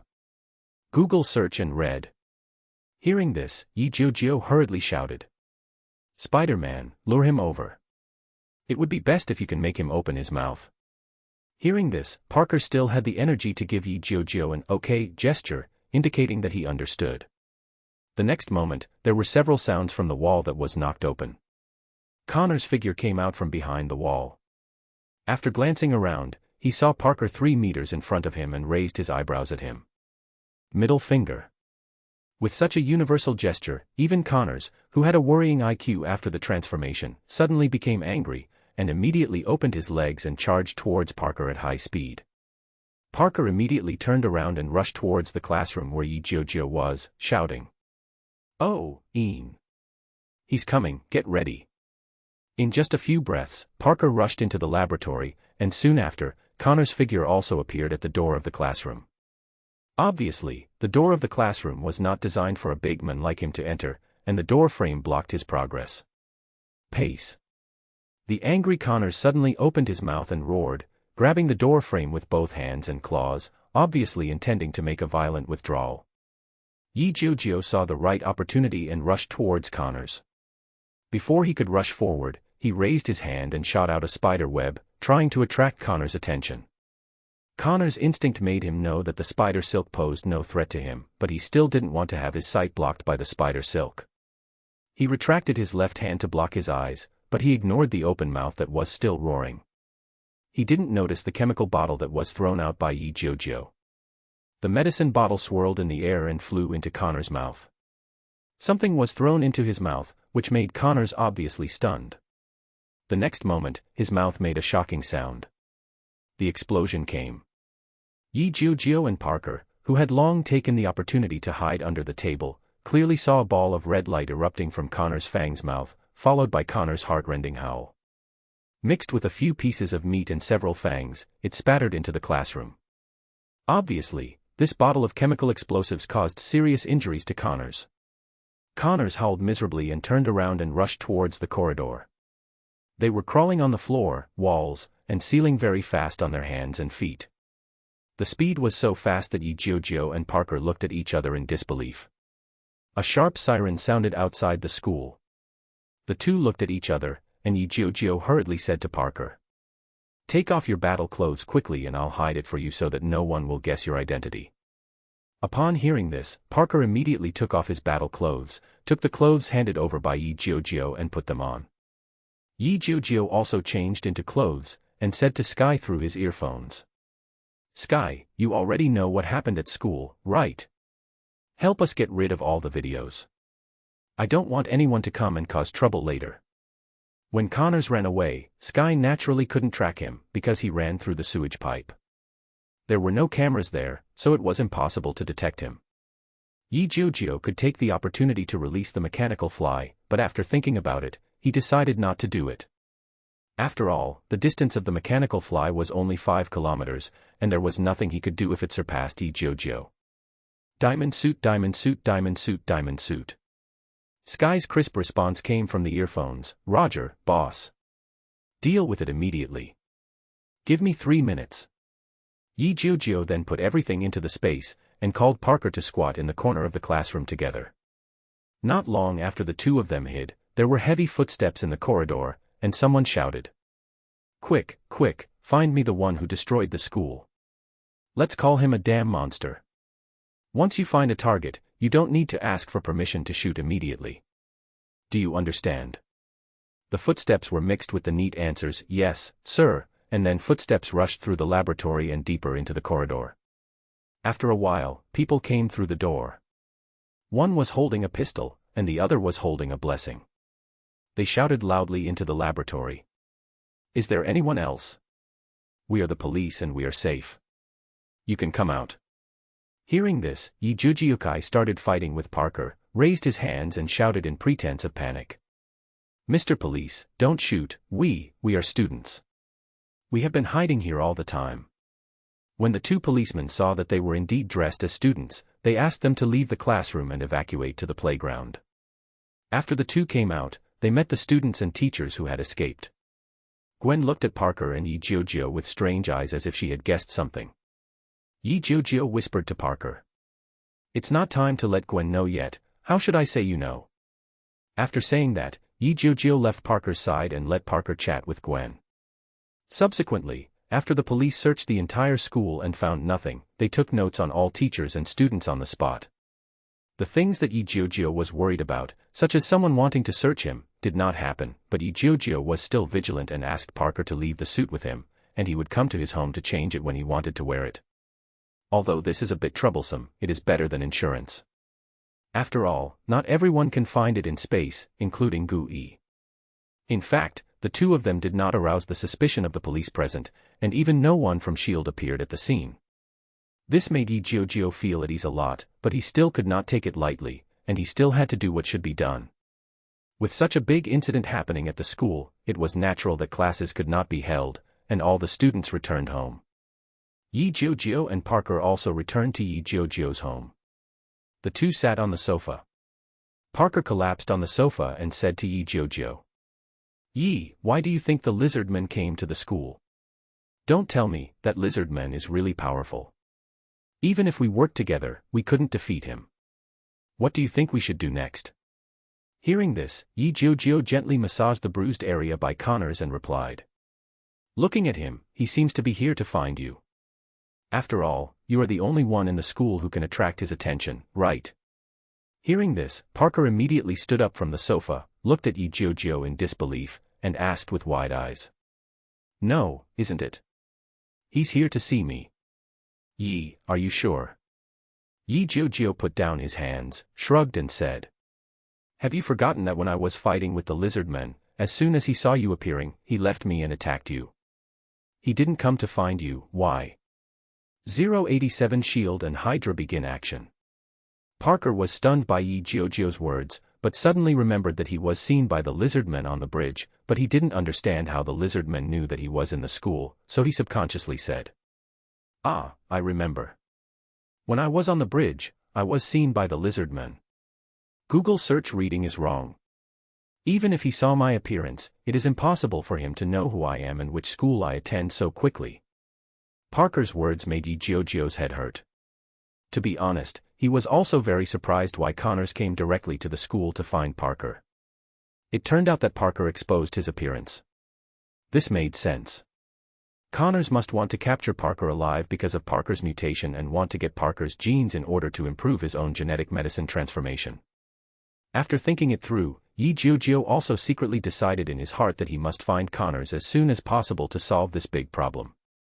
The two did not know that just after the students left the school, Coulson also brought the SHIELD action team into the school. After looking at the evidence that had not been cleaned up at the scene and the large-scale inhuman destructive power at the scene, Coulson came to the conclusion that 3 people with special abilities were fighting here. One of them was the lizardman who had appeared on the bridge, another was the Spider-Man swinging on the swing in New York, and the remaining one was the mysterious man that SHIELD was looking for who could shoot many arrows and steel balls at once. The reason why Jiujiu was classified as a mysterious human instead of a mutant human was that Jiujiu did not show the characteristics of a mutant, and the lizardman was different from the Spider-Man. Both of them were called mutants because they had obtained some characteristics of animals. After checking the scene, Coulson also had a question, that is, why did these 3 people appear in this school? And there are several possibilities. First, Spider-Man and Mysterio were chasing the lizardmen, and the lizardmen fled to the school and a fight broke out. Second, the lizardman came directly to the school to find someone or something, and was encountered by Mysterio and Spider-Man by chance. Third, the lizardman himself came to seek revenge, and his target was most likely Spider-Man, for a simple reason, because the lizardmen had fought a big battle with Spider-Man on the bridge before. All 3 of these situations are possible, and the probability is very high. So Coulson, who came to the conclusion, immediately took the action team back to SHIELD excitedly and reported the situation to Fury, hoping to increase the investigation of students in the school. Diamond suit, diamond suit, diamond suit. Naturally, there were also a few Hydra people in the action team, and the situation was immediately fed back to Pierce. After thinking about it, Pierce immediately mobilized Hydra's hidden manpower in New York and went down the sewer without hesitation to find the lizardmen. For them, finding the lizardmen is the most helpful and easiest to subdue the lizardmen. The reason is very simple, because the lizardman takes the violent route and specializes in destruction, while Spider-Man and Mysterio are different and are obviously on the side of justice. And people of justice are often not easily won over by Hydra. Don't underestimate the power of SHIELD and Hydra. Although Parker and Jiujiu will not be exposed for the time being, as long as Jiujiu and Parker continue to act, exposure is a matter of sooner or later. At that time, Jiujiu will face the coercion of SHIELD and the pursuit of Hydra. It is foreseeable that these 2 forces will not be polite to Jiujiu. First, Jiujiu has killed someone. Although he killed a villain, he has revealed his ruthless and cruel side, which is far from comparable to Spider-Man's style of not killing people. SHIELD will classify Jiujiu as a dangerous person, and the means will naturally not be too gentle. Secondly, Jiujiu is not a Native American after all, so Fury will naturally not let Jiujiu continue to create danger and chaos outside. As for the style of Hydra, there is no need to say more. In their eyes, there are only 2 kinds of people, one is the one who can be won over for cooperation and the other is the one who needs to be eliminated. Parker was still waiting for Jiujiu to make a judgment. Seeing that Jiujiu did not speak for a long time, he asked anxiously. Yi, what's wrong with you? Tell me quickly, what should we do next? Hearing this, Jiujiu, who was lost in thought, reacted, looked up at Parker and said. Things like what happened in school cannot happen again. We must find the lizardman as soon as possible and kill him. Otherwise, it will bring us big trouble. What do you think? Parker. Hearing this, Parker couldn't help but tremble in his heart. He really didn't want to kill anyone. Although he had witnessed Jiujiu's killing methods and didn't dislike Jiujiu's doing so, if it were him, he really couldn't kill him. Thinking of this, Parker immediately hesitated and looked even more hesitant. Seeing Parker's hesitant expression, Jiujiu knew that he couldn't convince Parker now. After all, Parker was too young now, and it was not appropriate to talk to him about killing. So he just let him go. Anyway, he would kill Connors, who asked the system task to get rid of Dr. Lizard by himself. More importantly, Connors went to school today to make a scene. Even if his identity was not exposed, he would be noticed by S.H.I.E.L.D. If he didn't get rid of him as soon as possible, it would only be a matter of time before he was exposed. Jiujiu knew that his strength was not enough now, and he was far from being able to confront the state machine like S.H.I.E.L.D., so it was better to avoid it. He didn't want to keep hiding from S.H.I.E.L.D. or even be chased to the ends of the earth from now on. Thinking of this, Jiujiu had a headache, but there was nothing he could do. Things had already happened, so he could only take one step at a time. As for when S.H.I.E.L.D. would find him, he would just leave it to fate. The best thing would be to wait until he traveled through a few more worlds, so that he could improve his strength and no longer have to worry about S.H.I.E.L.D. finding trouble with him. Thinking of this, Jiujiu shook his head to drive these thoughts out of his mind and said to Parker, "Parker, I think you should go home first. Aunt May probably knows what happened in the school. Don't let her worry about you.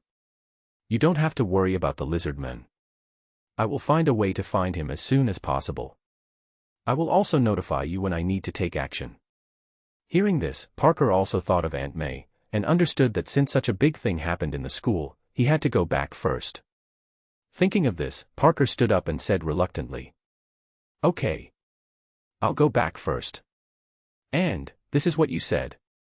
After finding the lizardmen, you must notify me in advance. I'm going to beat that pervert up to vent my anger. Okay, I'm leaving." 088 Hydra was killed. After saying that, Parker waved to Jiujiu, who looked unhappy, and walked towards the door reluctantly. Google search reading. After Parker left, Jiujiu couldn't help but take out his mobile phone and read the date on it. Well, it's January 23rd, and there's still 1 week left before the second time travel. Jiujiu put away his phone helplessly, praying in his heart that nothing major would happen again this week. Thinking of this, Jiujiu took out Sky from the space, put on his mobile phone and headphones, and called Sky. "Sky, how's it going? Any good news?" As soon as he finished speaking, Sky's voice came from the earphones. "Sorry boss. There is no good news. I can't find out the whereabouts of the lizardmen. But there are 2 bad news. Do you want to hear it?" Hearing this, Jiujiu's heart skipped a beat, and an ominous premonition suddenly arose. Sure enough, Sky continued. "After you and the police all withdrew from the school, another group of men in black came to the school and inspected the place where you were fighting. They even went down to the sewage pipes to search. I think what they did was very similar to the government's special agency. And they are obviously not the FBI, but a higher-level mysterious department. Well, this is the first bad news. The second bad news is that they have already started checking students' information."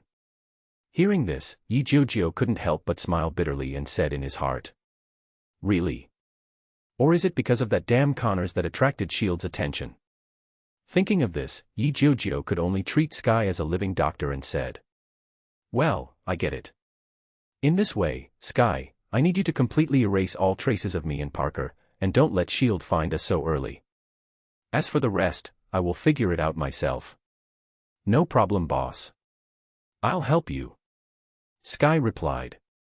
Jiujiu put his mobile phone and headphones back into the space, sat back on the sofa, and thought carefully about what kind of excuse he would give himself to leave school. After thinking for a while, Jiujiu came up with a good idea, that is, because of the death of his predecessor's parents and the fear brought to him by the lizard people, he no longer wanted to stay in school because of fear. Thinking of this, Jiujiu smiled with satisfaction. Although this excuse is not the most perfect, it is very suitable for him now. Otherwise, once he leaves the school at this time without any reason, S.H.I.E.L.D. will not pay attention to himself and guess the blame. As for this excuse, S.H.I.E.L.D. will still pay attention to him. Jiujiu is not worried at all. As long as he is not completely sure, there will not be too many people monitoring him, and he will have the opportunity to act. As for Parker exposing himself, Jiujiu also has a plan. He will tell Parker tomorrow not to come to his home for a while. If anything happens, he can contact him through Sky.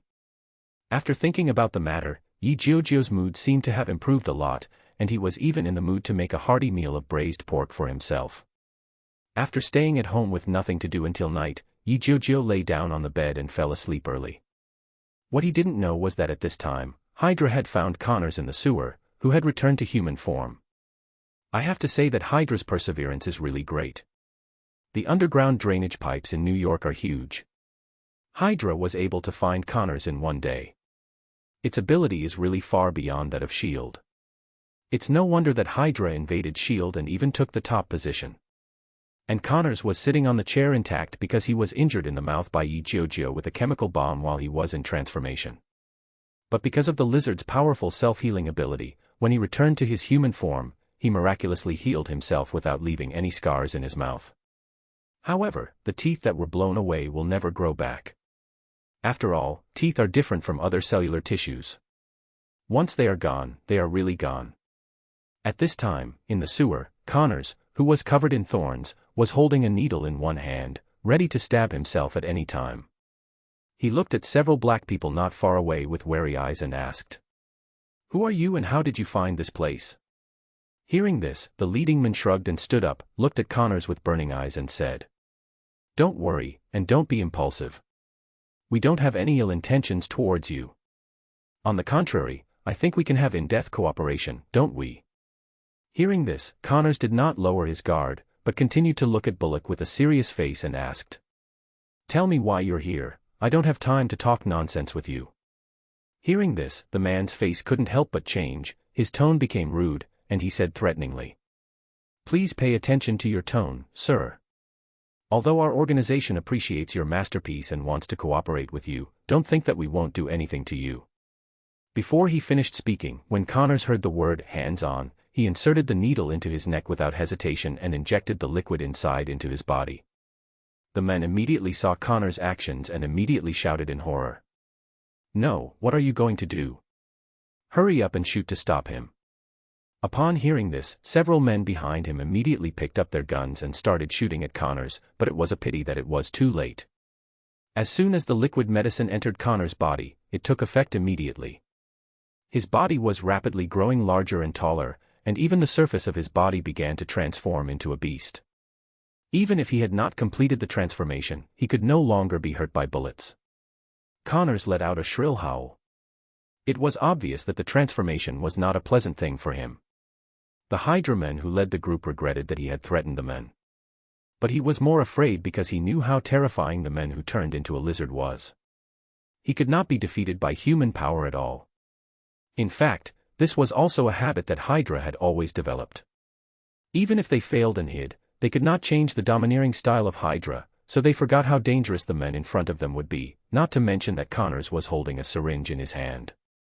It was too late. Connors' transformation only took a dozen seconds.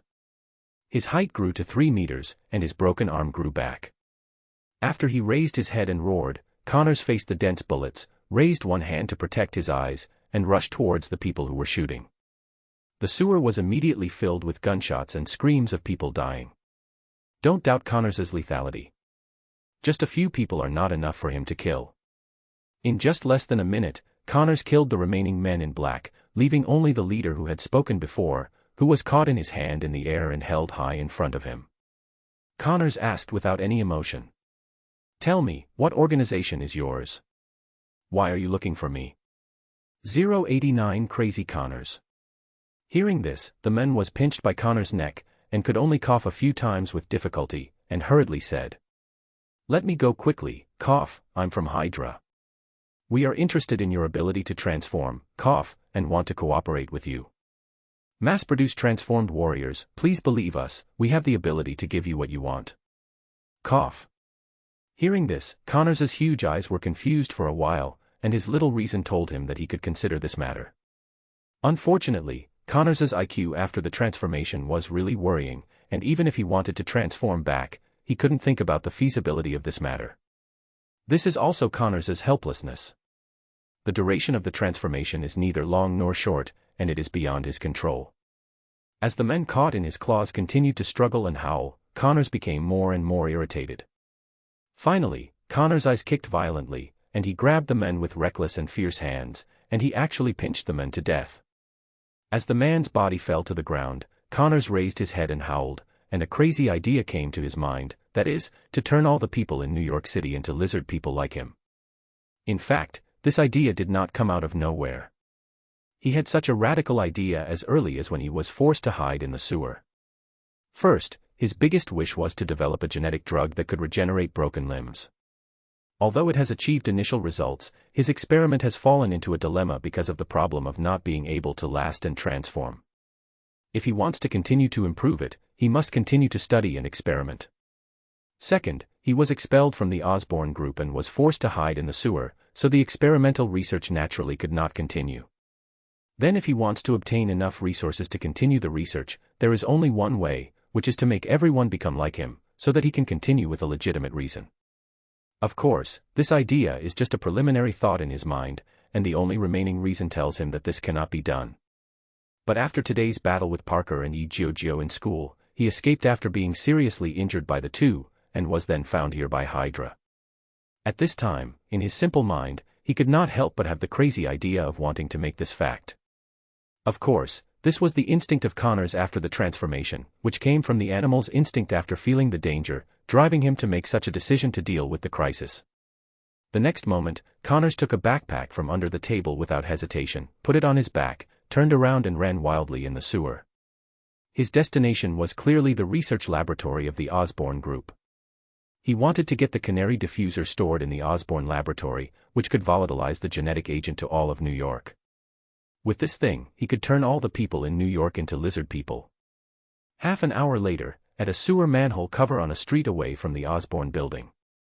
Suddenly, with a loud bang, the manhole cover flew more than 5 meters high, fell on the street, and stopped after a few tumbles, which immediately scared the pedestrians around, and they stopped and looked over curiously. Then Connor's lizard body jumped out of the sewer. Its huge body and ugly appearance frightened the people who were about to see what was going on and screamed. At the same time, Sky, who was using cameras to monitor the entire New York, also discovered the appearance of the lizard men. Sky was immediately excited. While enlarging the screen to this screen, he immediately contacted Jiujiu, but unfortunately Jiujiu had fallen asleep. Sky, who had contacted several times, couldn't help but get anxious, and then Sky suddenly wanted to react. Based on the traces of Jiujiu and Spider-Man, he found the real information of the two and got their contact numbers. The next moment, Sky immediately called Jiujiu with an internet phone. Unfortunately, Jiujiu turned off his mobile phone before going to bed so as not to be disturbed. After Sky called several times but couldn't get through, he cursed Jiujiu and hurriedly called Parker. Parker was lying on the bed, throwing a baseball out of boredom. He threw it into the wall, bounced back and caught it deftly. He was obviously too excited to sleep because of the battle during the day. At this moment, his cell phone rang. Parker picked up the phone curiously and answered it. He immediately heard a nice female voice saying anxiously, "Spider-Man. I'm Yin's partner S. The lizard man has appeared on the street 1 street away from the Osborne group. I can't contact Yin. You should rush to Yin's house as soon as possible and inform him to act quickly. I will give you information about the lizard men at any time. Hurry." Hearing this, Parker was stunned and then reacted. He knew that Jiujiu had a hacker friend, and he woke up from his daze. Parker flipped over from the bed. When he was about to put on his battle suit, he remembered that his battle suit was still with Jiujiu. Without thinking too much, Parker immediately opened the window and climbed out from the 2nd floor, running all the way to Jiujiu's house. Connor's appearance immediately alarmed the patrolling police. Upon seeing such a monster, the police immediately fought with Connors. Unfortunately, the police's pistols were no threat to Connors. Connors raised one hand to protect his eyes, lowered his head and rushed towards the police car. He knocked the police car away with just one collision, and the two policemen who were hiding behind the police car and shooting were also knocked away. After falling to the ground, they were motionless, and it was unknown whether they were dead or fainted. When the pedestrians on the road saw this, they immediately screamed and ran away, trying to stay away from the lizard monster. After Connors dealt with the police, he looked up and looked for direction, then rushed towards the Osborne building. Along the way, he knocked over many cars, accidentally injured many pedestrians, and caused much commotion. Parker also rushed to Jiujiu's home at this time. Parker, out of habit, climbed in through the window of Jiujiu's bedroom along the drainage pipe. Although Parker's movement was very small, it was still heard by Jiujiu, who was sleeping. There was no way that Jiujiu was hiding something in his heart. He subconsciously stayed awake even when he fell asleep. Coupled with his mental power of 13, Jiujiu woke up when Parker opened the bedroom window. Seeing a figure crawling in from the boat door, Jiujiu immediately sat up from the bed and asked while getting ready for fighting. "Who?" When Parker heard the sound, he just stood up and shouted softly. "It's me, Parker. S contacted me and said that the lizardman has appeared. Let's stop him quickly. On the way here, S told me that the lizardman seemed to be crazy and was running towards the Osborne group desperately. He had already attacked a police car and two policemen stopped him. $090 Jiujiu makes his debut in the Marvel Universe." Hearing this, Jiujiu's heart suddenly tightened and he secretly thought, "What are you really afraid of?" But he suddenly remembered the scene in the play where Connors went crazy like this. It seemed that it was about to release the genetic medicine all over New York.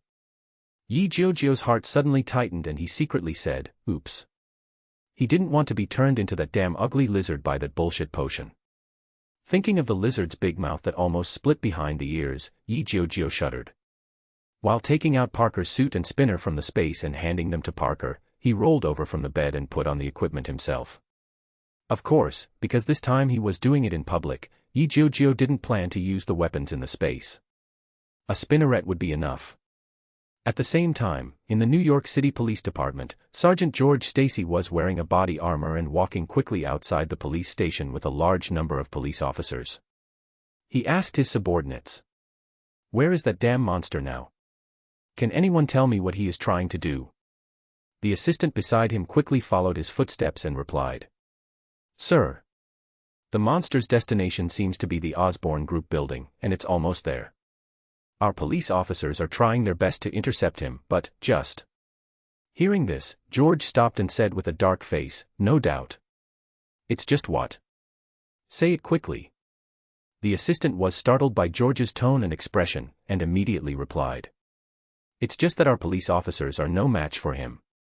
Guns and bullets cannot hurt him at all. Instead, many of our police officers have been injured by the monster. Currently, 3 police officers have been confirmed dead." Hearing this, George's eyes shone with shame. He was very uncomfortable and angry about the death of his men. He took a deep breath, turned around and continued walking towards the helicopter, and said, "Has the NYPD action team set out? Tell them to kill that monster for me at all costs." After hearing this, the assistant hurriedly returned. "The NYPD set off 5 minutes ago. I will convey your orders right now, sir." Before getting on the helicopter, George always felt uneasy, but suddenly he remembered the battle that happened in the school during the day, so he asked the assistant next to him, "That Spider-Man and the mysterious men, did anyone see them appear?" Coincidentally, the New York police also called Jiujiu, who appeared in school with Spider-Man, a mysterious man. Because Jiujiu didn't like to meddle in other people's business as much as Parker. Strictly speaking, the number of times he appeared in the police's sight was just once. That's why the New York police took Jiujiu, like S.H.I.E.L.D., and took the name of a mysterious man. Nickname. As for the case that happened in Kingpin building, it has been taken over by S.H.I.E.L.D. and sealed. George still doesn't know that Jiujiu was responsible for that case. Hearing this, the assistant was stunned and then came to his senses, shook his head and said, "No. They haven't shown up yet." "Sir, what do you mean?" Hearing this, George bent down and got into the helicopter. He did not answer the assistant's questions, but in his heart he was secretly hoping that the two of them would appear again and stop the lizardmen. But he couldn't say such words. Even strictly speaking, Spider-Man, the two of them, helped them catch the bad guys when nothing happened. Although his behavior was good, he had no law enforcement power and seriously affected the prestige of the police station. As a police officer he was going to be arrested.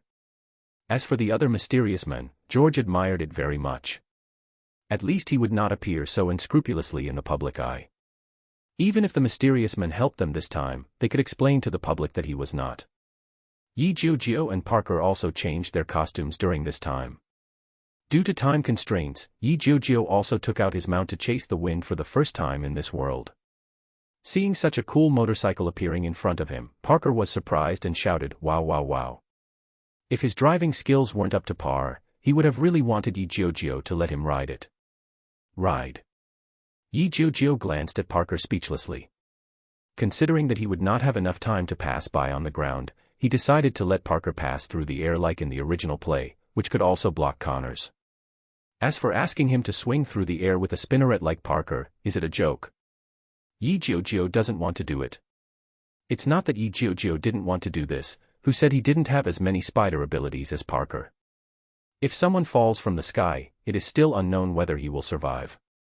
For such a matter of seeking death and attracting attention, just leave it to Parker. Besides, Jiujiu wasn't sure that the New York police could let him swing in the air, and he didn't want to be hit by the police as a target. He was far from invulnerable. What's more, the speed of Jiujiu's mount is not much slower than Parker's at 200 kilometers per hour. Thinking of this, Jiujiu said to Parker beside him, who was eager to try. "Spider-Man, let's move separately. You rush over from the air. If you find out what he is going to do, you delay for a while I pass over on the ground. Don't worry, I won't be much slower than you." Hearing this, Parker exclaimed. "What? You asked me to go there alone in the air, and you went there alone on such a cool mount, and I..." Before he finished speaking, Jiujiu had already climbed onto the motorcycle, turned the accelerator and rushed out with a buzz, sound. The speed made Parker stunned in surprise. After the motorcycle left and the dust was all over the place, Parker came back to his senses, waved his hand to disperse the dust, and said dejectedly, "Okay. I'll listen to you. But when you come back, I must ride your motorcycle and feel it."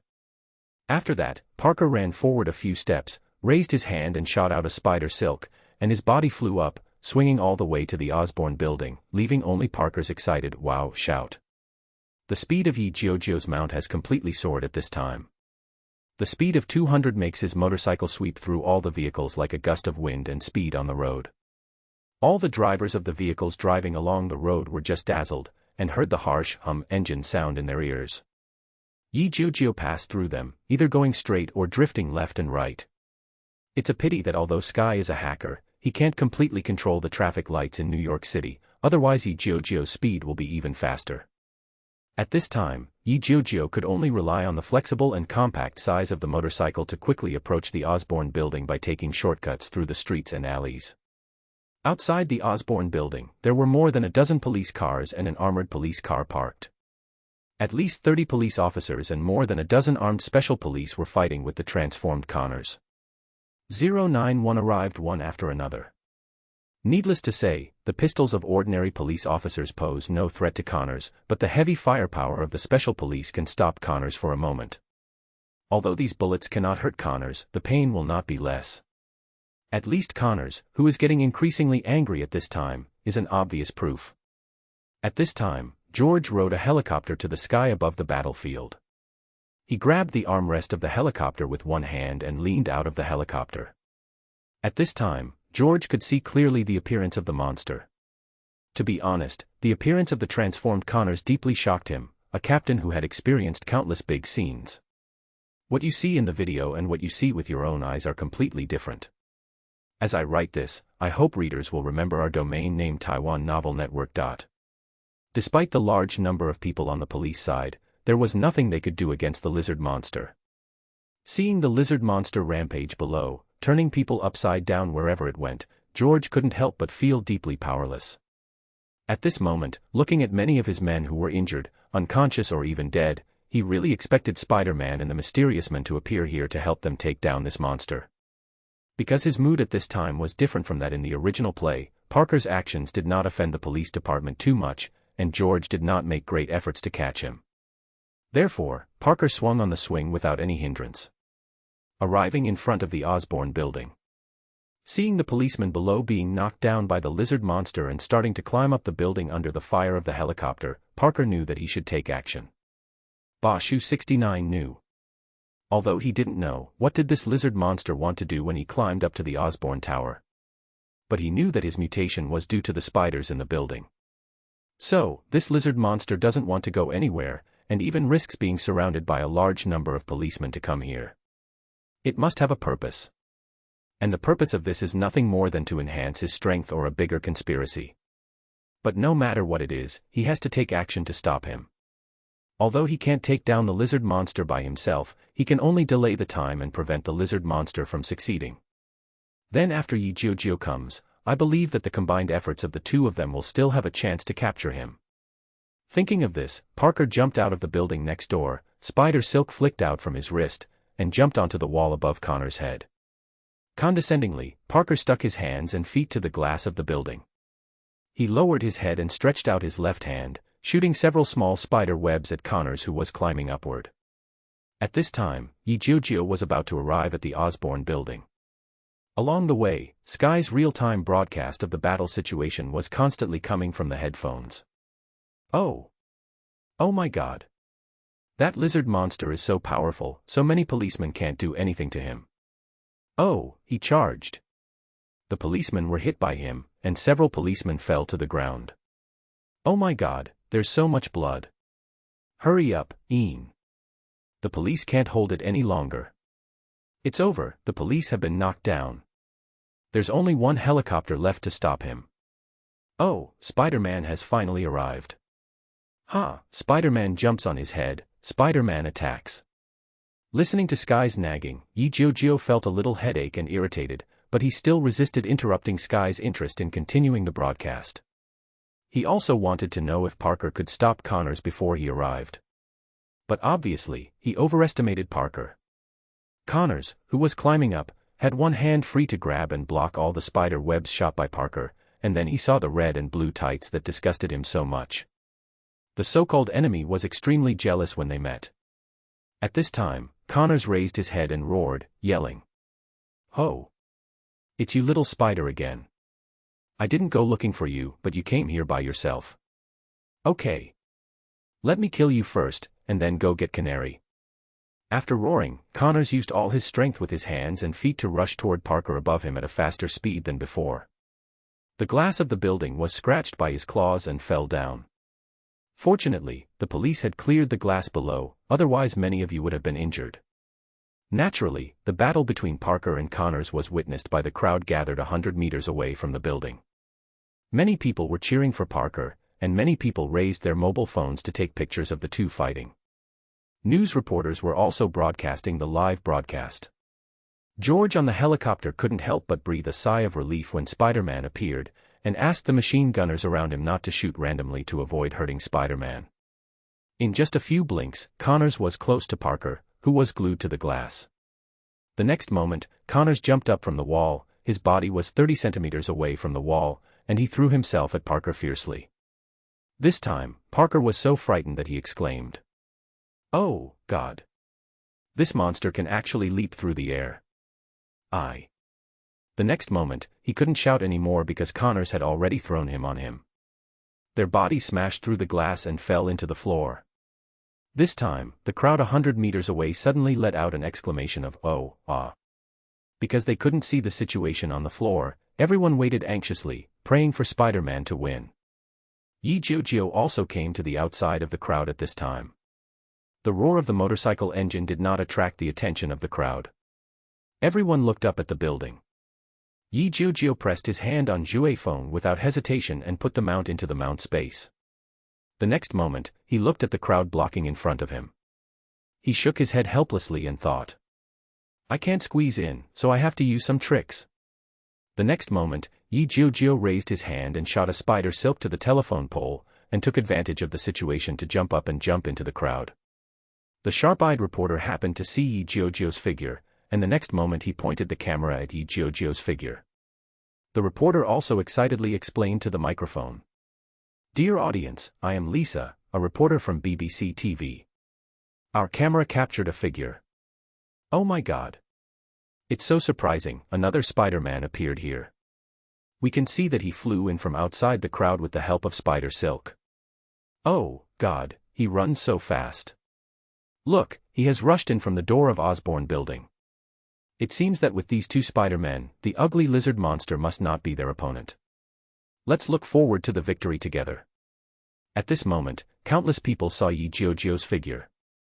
Although compared with Spider-Man's cool red and blue battlesuit, Jiujiu's dress was really shabby, but it still made all the people watching TV identify with Jiujiu more.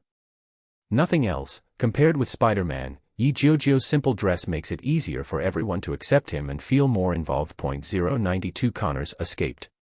George, who was on the helicopter, saw Spider-Man being knocked into the building by the lizard monster. Seeing Spider-Man being pressed under the lizard monster, the two of them slid quickly on the ground due to inertia. Google search reading. Spider-Man was pressed to the ground, and it was clear that he was being pressed and rubbed on the ground. This not only made George worried about Spider-Man, but also worried that Spider-Man could not deal with the lizard monster alone. At this time, the voice of the police guarding the periphery came from George's walkie-talkie.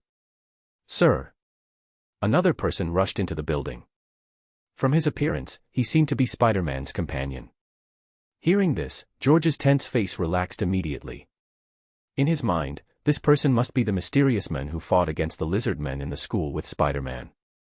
He believed that with these two people, they would definitely catch the lizard men, or at least beat the lizard men away. There was no other reason. Since the two could beat the lizard men away in the school, they could do the same here. He was convinced of this.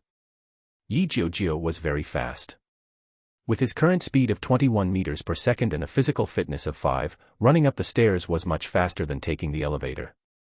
Coincidentally, the floor where Connors and Parker fell was Connors's original laboratory, and here was exactly where Canary, whom Connors was looking for, was. After sliding on the floor for more than 10 meters, the two of them bumped into the large machine in the laboratory and barely stopped.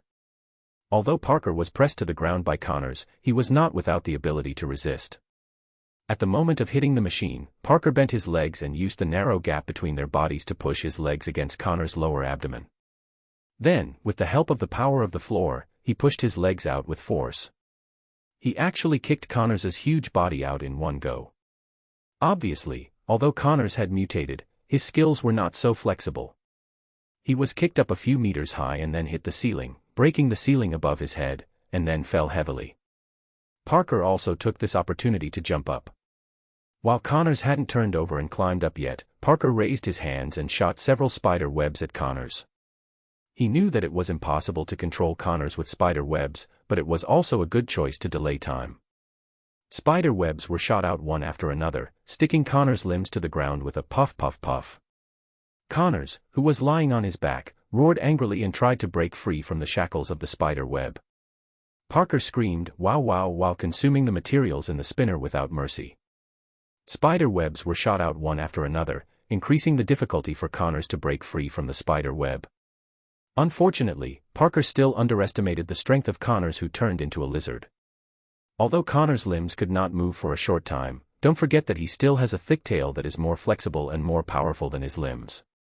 The next moment, Connors howled, exerted all his strength on his limbs, raised his tail high, and hammered it down to the floor. With the help of the recoil of the floor, he broke free from the spider web with a sizzle sound. The limbs broke free from the spider web, and the body turned over, squatting on the ground with legs, looking at Parker's vertical pupils, which were already blood red. Obviously, Connors was completely enraged by Parker, and the next moment Connors rushed towards Parker. Parker had already prepared for Connors to break free and counterattack, and took advantage of his faster speed than the huge Connors to quickly circle around Connors's forward body. A spider silk shot out of his hand and wrapped around Connors. How could Connors, who had suffered a loss once, fall into the same trap again?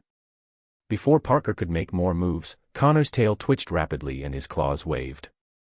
The next second, Parker, who was spinning at high speed, was suddenly hit by a black shadow. With a scream of pain, Parker was hit in the chest by Connor's tail, and his body flew backwards involuntarily.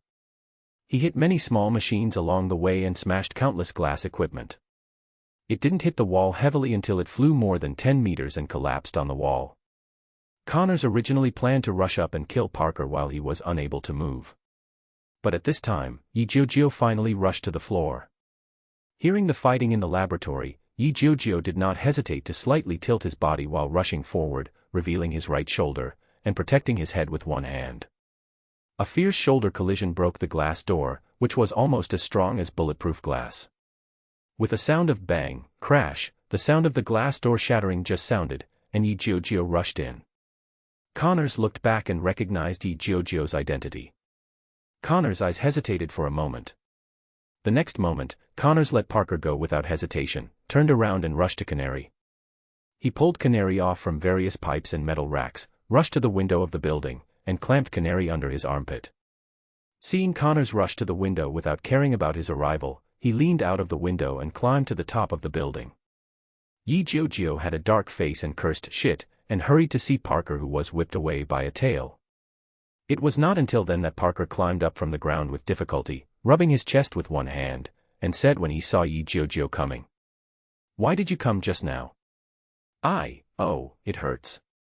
There was no time to comfort the abused Parker. Seeing that Parker was fine, Jiujiu rushed out of the door and said to Parker. He took the Canary and wanted to go to the roof.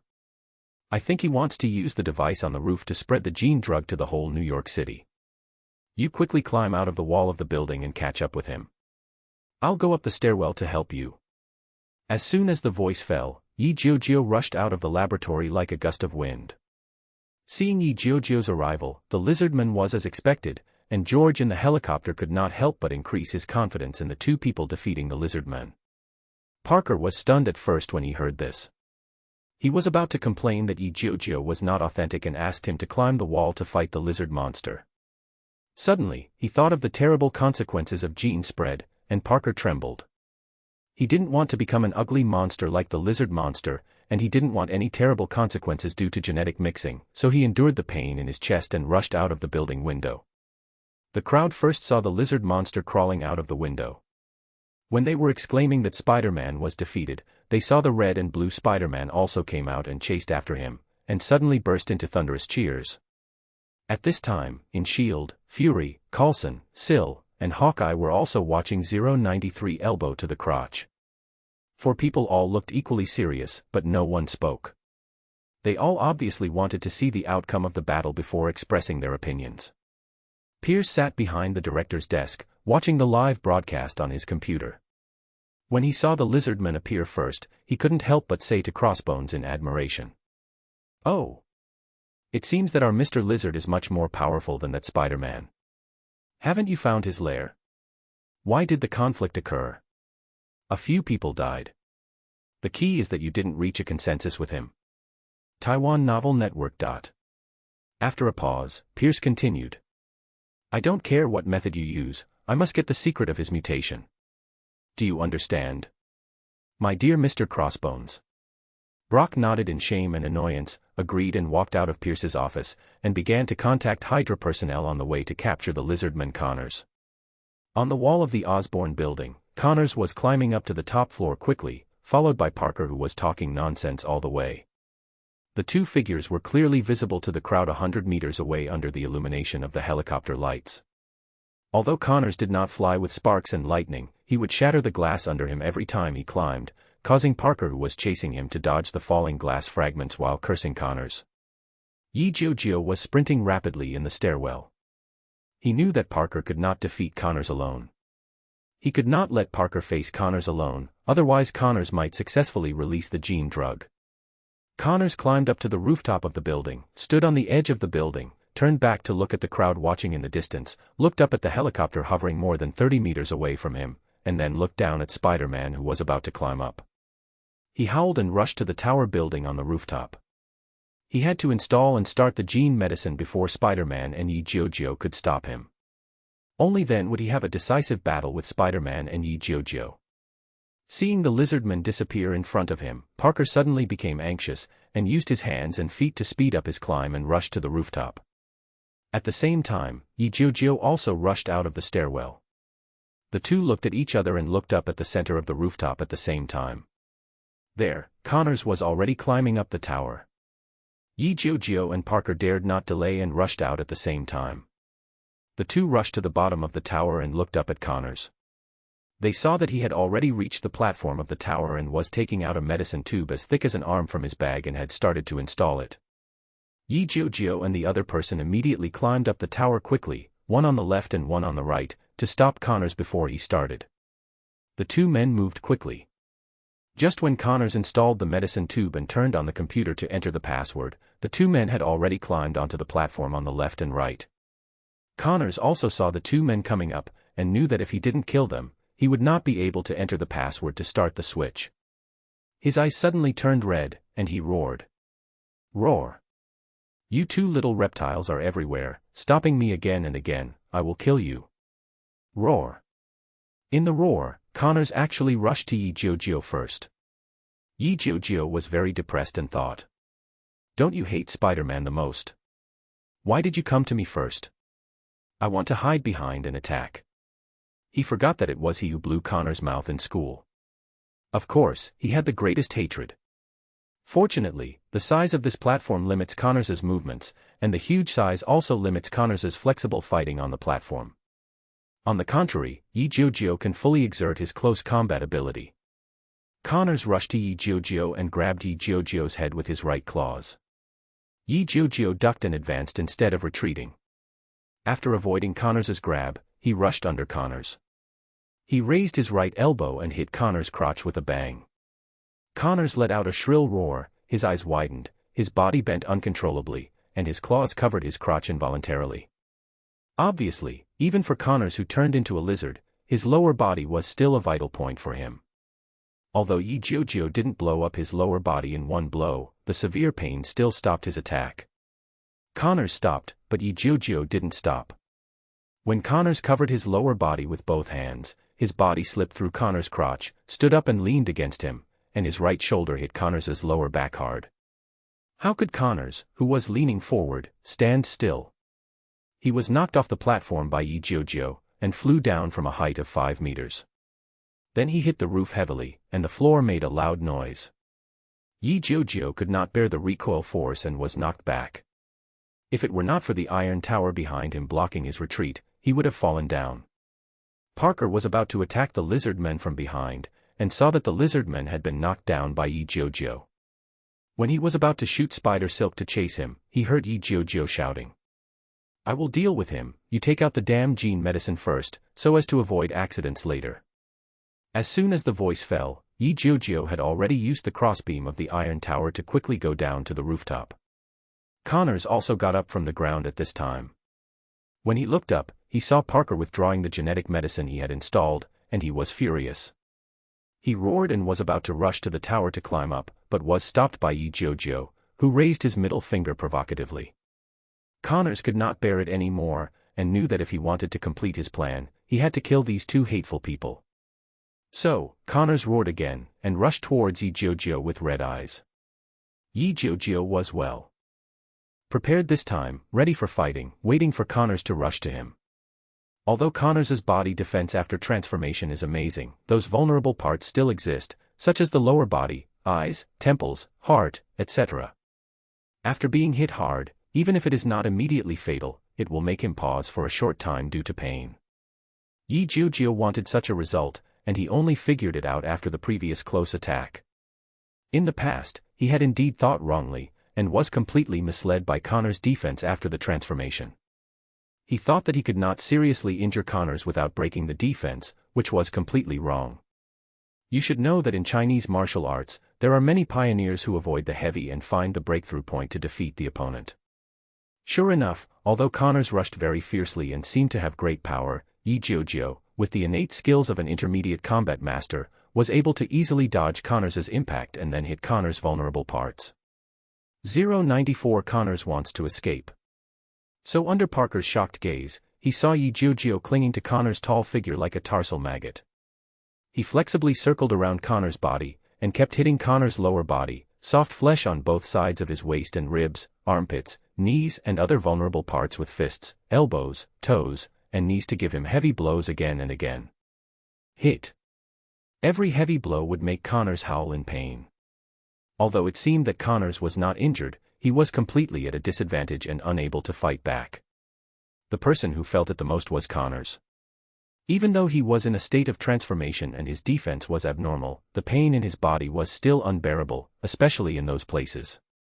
Too weak to resist being beaten. What frightened him the most was that every time Jiujiu gave him a heavy blow, he would feel that his transformation state was weakening. If this continued, sooner or later, he would be beaten back to the state before his transformation by Jiujiu. Naturally, this was a result that Connors was not willing to accept, so Connors became completely angry. He no longer cared about the pain of those vulnerable parts of his body being attacked by Jiujiu, and tried to endure the pain by waving his claws and flicking his tail. Jiujiu came hard.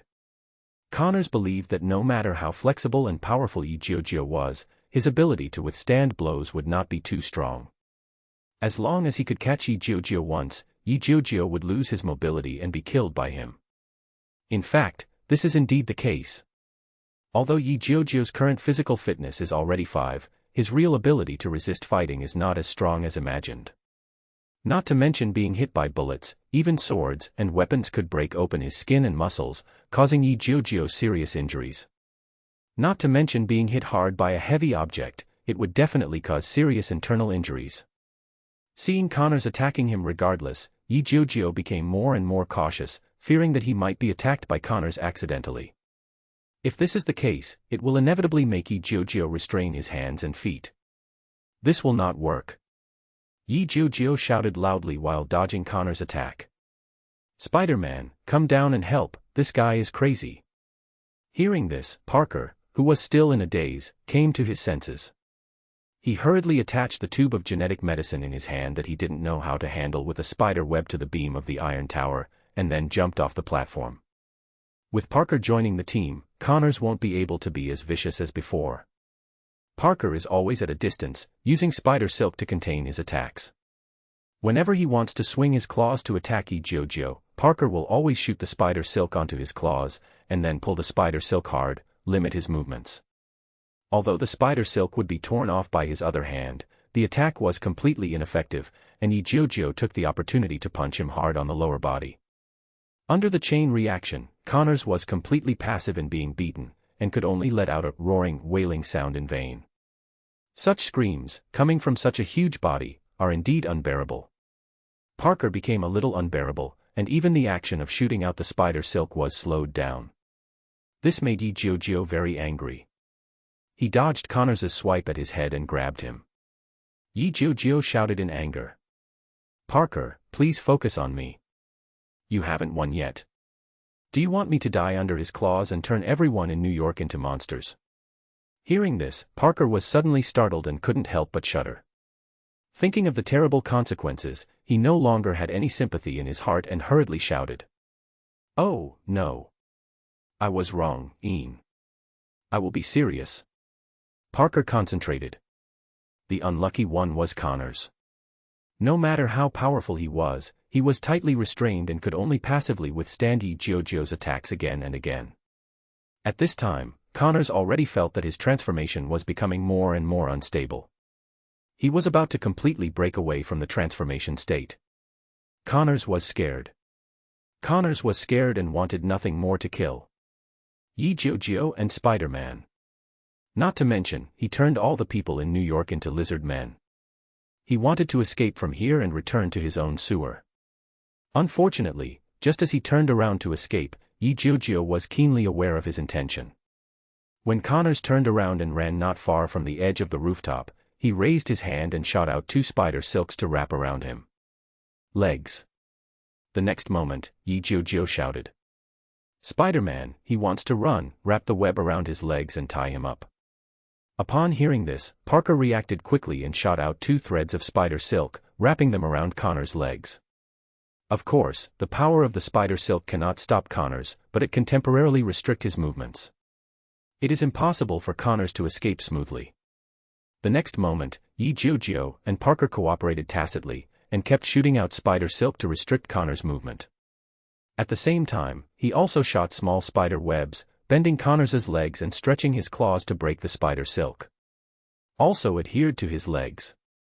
It has to be said that Spider-Man's web restraint is indeed a powerful skill. Although it has no lethality, it is an extremely powerful limiting skill. There were more and more cobwebs, and Connors could no longer resist. In less than a minute, he was completely entangled in the dense cobwebs. Seeing this situation, Jiujiu was also puzzled. Why was it so easy to control Connors? Why couldn't I control him in school? In fact, the reason is very simple. When Connors was in school, he never thought of running away. In a face-to-face battle, even if Jiujiu and Parker wanted to trap him with spider silk, he could tear the spider silk in time. But now it is different. He is scared by the two people and is eager to escape with his back to the two people. How can he tear the spider silk in time? Although the spider silk can be easily torn apart under Connors's great power, it is the same as breaking chopsticks. One or even a few chopsticks can be easily torn apart, but what about 10 or 100? What's more, there are countless spider webs restricting his claws. After Connors was completely entangled, sadness and despair suddenly surged into Connor's heart. When he raised his head and howled unwillingly. But Jiujiu saw that he had been completely controlled, and rushed towards Connors, who was completely trapped. Jiujiu thought very clearly. If Connors is not killed at this time, Connors can still produce countless genetic drugs. If it is only the US government and S.H.I.E.L.D., there is no big problem. But don't forget that there is Hydra in this world. If Connors falls into the hands of Hydra, how many lizard people will be transformed? One Connors is so difficult to deal with, so what can Jiujiu do if there are more? $0.95 mission completed. Therefore, Jiujiu's purpose is very simple, that is, to kill Connors while Connors is unable to resist, and not give Hydra any chance to get the genetic medicine. Don't doubt the ability of Hydra. Even the mysterious and powerful S.H.I.E.L.D. Hydra can infiltrate. How many Hydra people are there in those congressmen, courts, and prisons? Jiujiu just thinks it's scary. Jiujiu's movements were so fast that even Parker on his side couldn't react and couldn't stop him in time, not to mention George, who was still fantasizing about catching Connors alive in the helicopter, and couldn't stop him in time. Seeing Jiujiu's figure rushing to Connors, who was controlled, his shoulder hit Connors' back hard. With a loud bang, Jiujiu's figure flew back and fell to the ground at a faster speed than rushing forward. And Connors's huge figure was knocked out of the rooftop and fell to the ground more than 100 meters deep. The crowd saw a huge white figure flying out from the rooftop, making a familiar earth-shaking howl, and immediately knew that the terrifying lizard monster was falling. The people of New York did not have so many thoughts, they only knew that the monster was knocked down. At such a high distance, the lizardmen would definitely die if he fell down, and they were completely dead. Suddenly, the crowd burst into exclamations one after another, followed by huge applause and cheers. Oh! Oh! Spider-Man, Masked Man! Spider-Man, Masked Man! Obviously, people didn't know how to call Jiujiu. Seeing that he was wearing a hood and a helmet, they simply called Jiujiu the Masked Man. Of course, Jiujiu was not satisfied with this nickname at all, but he didn't have time to care so much with them. In midair, Connor's limbs were bound by spider silk. Seeing that the ground was getting closer and closer, he could only make a dying beast-like howl in vain. The lizard genes in his body were also fading rapidly. In just a moment, the lizard skin on his left hand began to collapse and dissipate, revealing his broken arm, followed by his right hand and legs, and finally his torso and head. When his whole body returned to human form, he was only 10 meters away from the ground. Connors, who had returned to human form, first looked at the rapidly approaching ground in horror, then stopped shouting, and his eyes became confused. At this moment, his lost humanity returned, and a trace of relief appeared in his confused eyes.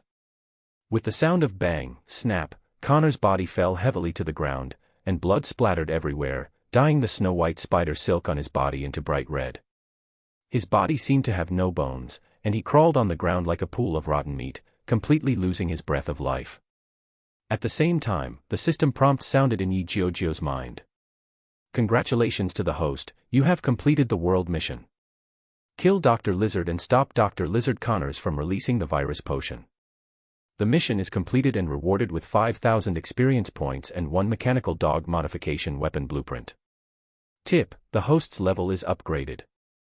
The current level is 12. Strength and physical strength are increased by 5 each. Intelligence, spirit, and agility are increased by 1 each, and have been automatically assigned to the attribute panel. Please check the details for yourself. Hearing the system prompt, Jiujiu knew that Connors was dead, so he was not willing to stay here any longer. Immediately stepped forward, pulled up Parker, who was still stunned by Connor's death, and shouted to him. "Spider-Man, do you still plan to stay here and accept the cheers of the people of New York and the interrogation of the police? If so, I don't care if you leave here." Hearing this, Parker woke up from his daze. His eyes were covered by the mask, so Jiujiu could not see Parker's expression at this time, but he could feel Parker's heavy breathing. Jiujiu was stunned, but he reacted. After all, Parker is not him, and it is impossible for him to be so decisive at the age of 16. This is the first time he has become an accomplice to murder, which is difficult for him to accept, even if Connors is a mutant monster. After a second of silence, Jiujiu knew that this was not the time to enlighten Parker, so he let go of Parker's hand, took a step back and said, "Spider-Man, take care of yourself. Goodbye." At this moment, Jiujiu was a little disappointed that Parker, the teammate he had identified in the future, did not understand him, and even had the idea of going it alone in the future. After saying that, Jiujiu rushed to the back of the building without hesitation, sprayed a spider silk onto the rooftop and stuck it firmly, and his body quickly slid down to the bottom of the building with the help of the spider silk in his wrist. Fortunately, Jiujiu evacuated quickly, and the police had not reacted yet, leaving him for questioning or more likely to detain him. He couldn't swing over New York like Spider-Man if he wanted to leave here. In order to avoid falling to his death, he had to evacuate from the ground. Fortunately for Jiujiu, George had not yet recovered from the joy of destroying the lizard monster. And S.H.I.E.L.D. and Hydra did not participate in the action, and did not even send people to do the necessary work. With Sky's help, Jiujiu immediately disappeared into the streets and alleys while taking advantage of the chaos in front of him. It was not until Jiujiu left that Parker came to his senses and walked to the edge of the rooftop, wanting to see the lizard monster that fell to death. As soon as Spider-Man's red and blue figure appeared on the edge of the rooftop, the crowd below immediately burst into warm cheers and enthusiastic applause. Parker's vanity was immediately satisfied when he heard the crowd's cheers and applause for him. To be honest, he enjoyed the cheers and applause of people. But this time he felt very uncomfortable because he knew that he did not kill the lizard monster, although he played an important role in it. It was also at this time that he felt that he might have done something wrong. Thinking of this, Parker felt very sorry for Jiujiu and no longer had the heart to enjoy the cheers and applause of people. The next moment, Parker rushed to the distant building, jumped out from the top of the rooftop, and swung to Jiujiu's home relying on spider silk. Fortunately, Jiujiu had already told Sky to find a way to erase his and Parker's tracks, so that he could hide it from S.H.I.E.L.D. as long as possible. Not long after Jiujiu returned home, Parker came home. As usual, Parker still did not take the usual route and entered through the window of Jiujiu's bedroom. Looking at Jiujiu, who had returned to her usual attire, looking at him indifferently. Somehow, Parker's previous chatterbox disappeared, and he didn't even have the courage to take off his hood.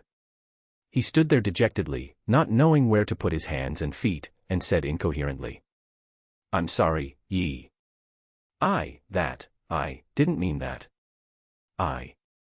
096 Wolf Warrior and hashtag 039, S new weapon." Seeing his look, Jiujiu immediately understood why Parker was like this, and forgave Parker for misunderstanding him. But he couldn't say much to Parker.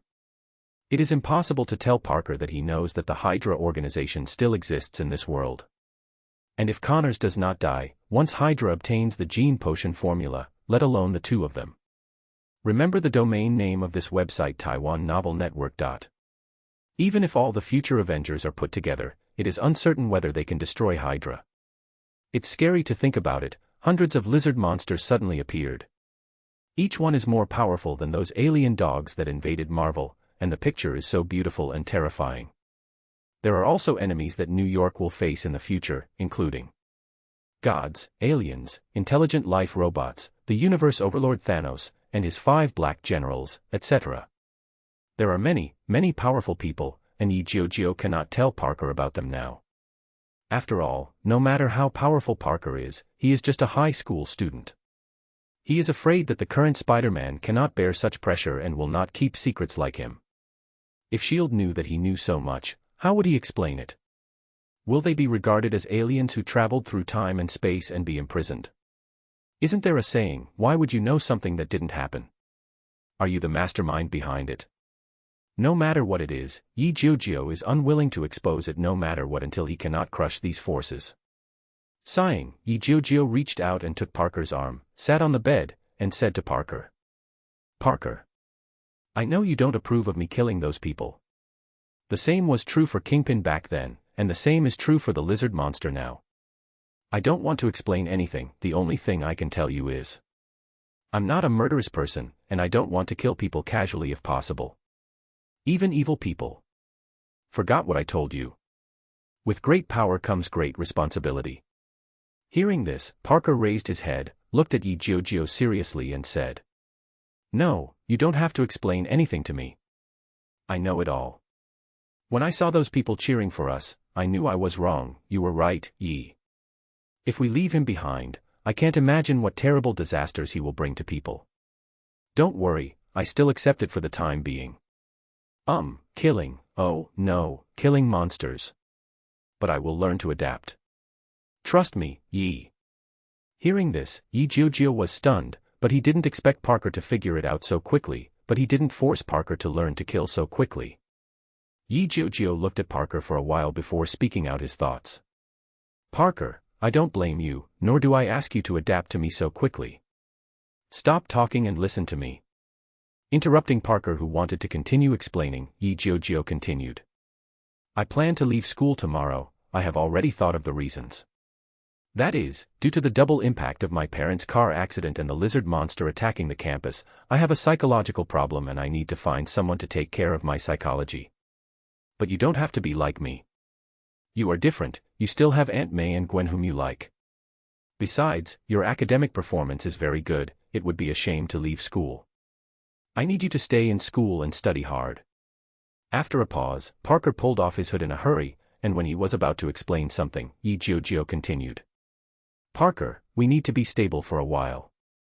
Our appearance will definitely attract the attention of many forces. You should pay more attention to this when you continue to act chivalrously. Don't reveal your true identity easily. And I have to hide it well. Don't worry, when you encounter problems that cannot be solved, I will come out to help you. After speaking, Jiujiu pulled Parker up, who had no chance to speak, reached out and patted Parker on the shoulder and said. Okay, it's already very late, you should go back. After saying that, Jiujiu reached out and pushed Parker to the window and said. Let's go. Parker. Go back first. If you have anything to do, wait till tomorrow.